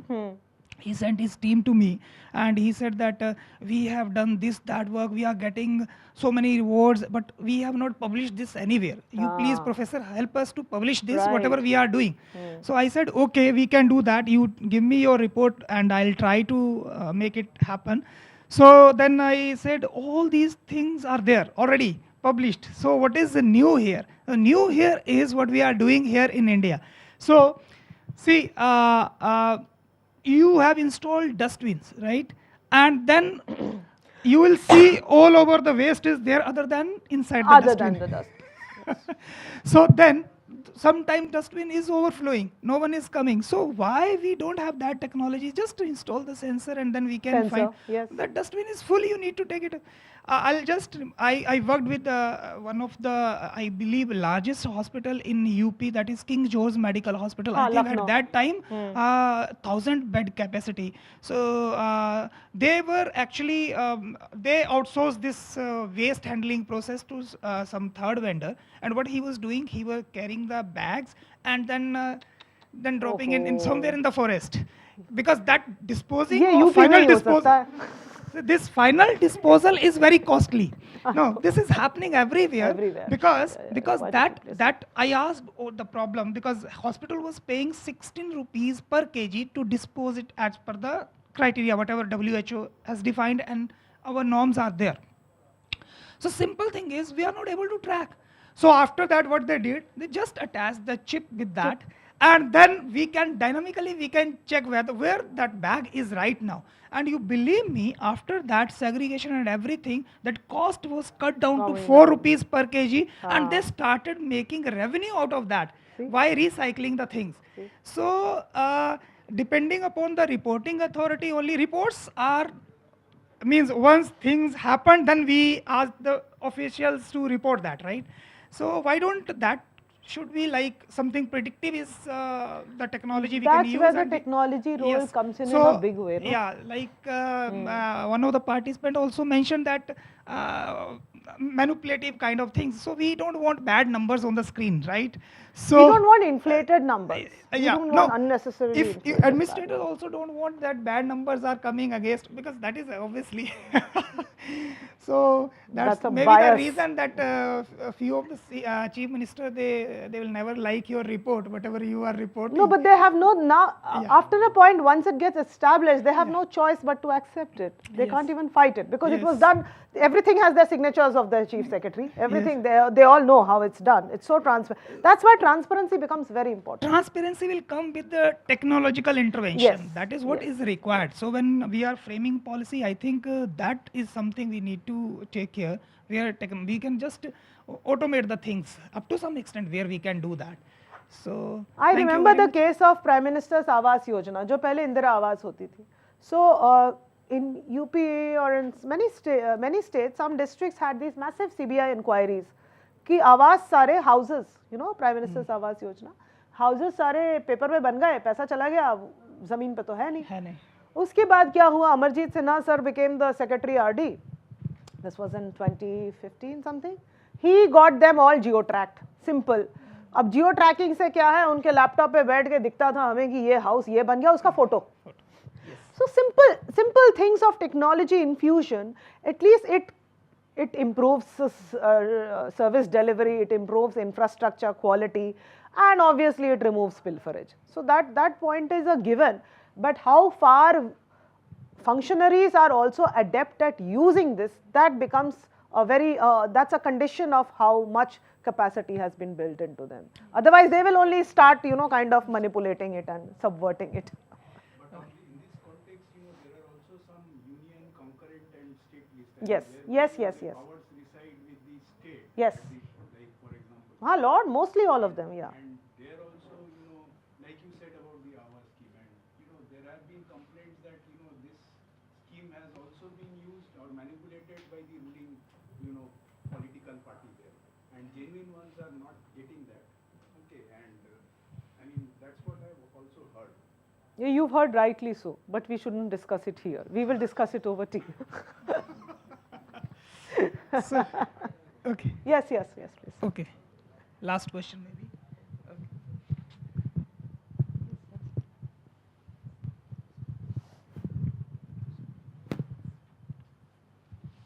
So, thank you. So, ma'am, sustainable development is also people responsibility, not only government and state. So, how can government of India motivate people, or is there any plans or running promote sustainable development in village area or rural area? So for village area, good question, because this is not entirely my job, it is everybody's job, right? So in the village areas, specifically for villages, there is the Ministry of Panchayati Raj. Now I will talk complete government. So Ministry of Panchayati Raj has that entire domain area of panchayats, village panchayats, and you must have heard there's something called a Gram Panchayat Development Plan, that GPDP was started. GPDP essentially means that the entire village panchayat will actually do their planning bit and allocation of resources bit across different subjects, and they will also collect the revenue. The revenue collection, so it's again very different in different states. Some places they do, some places they don't. But so during our work in Niti Aayog only, we collaborated with Ministry of Panchayati Raj, and thankfully the secretary was UP Kada, so I was able to convince him, and we were able to work together in terms of developing an entire monitoring framework for SDG mature panchayats. So now that started, but it didn't kick off too much, because and then in that, if I tell you, only 6 things were selected. Water का था, एक water and sanitation का था, एक agriculture का था, एक health and nutrition का था, एक एजुकेशन का था, एक इंफ्रास्ट्रक्चर का था. These were the 6 areas on which because for them everything doesn't matter. At the village level only 6 or 7 key themes matter, and environmental का भी था कुछ. So then different states did very differently on that. States like Kerala, have a look at zero carbon footprint villages. They went off to that level of the competition was so high that several villages went off to zero carbon footprint. We can't imagine that in many places that where we come from or where we work. So that mechanism of that was followed by a massive training of Gram Panchayat secretaries and pradhans or sarpanchas, whatever you may choose to call them, at NIRD in Hyderabad, where they were taught ki ye kaam hona hai, you have to have your GPDP like this, you have to see, all this also requires a lot of filling information. So giving information at Gram Panchayat, you know, the southern Gram Panchayats will do very well, the northern may not even be able to, you know, do this. So that kind of a problem crept in. Eventually what happened, wo zyada take off nahi kiya. But then jisko karna hota hai, you know, driven Gram Panchayat leaders, they do it. So the southern states did very well, the northern states again went. But people, yeah, people wala, that is an important point. So people wale mein there are ad hoc things. So government alone really can't get into all people. No, it's a very difficult ball game altogether. So for that, for engaging people only, we engaged with those 1,000 CSOs in those, you know, different communities, working in different communities, especially the marginalized communities, LGBTQ, PWD, farmers, women, children, aged. So they, through them we were, and then a certain amount of, you know, we were able to kind of give some amount of money also to them कि आप भी इस तरह के advocacy groups बनाइए, आप भी इस तरह के consultations कीजिए. तो ये अभी again this whole thing has started again now from January onwards. Again this the consultative process with the marginalized community workers will now start again. So this is how, but it's not too much. Yeah, government does scaling up at government level. And tries to bring in the private sector कि कर लो कुछ भी कर लो.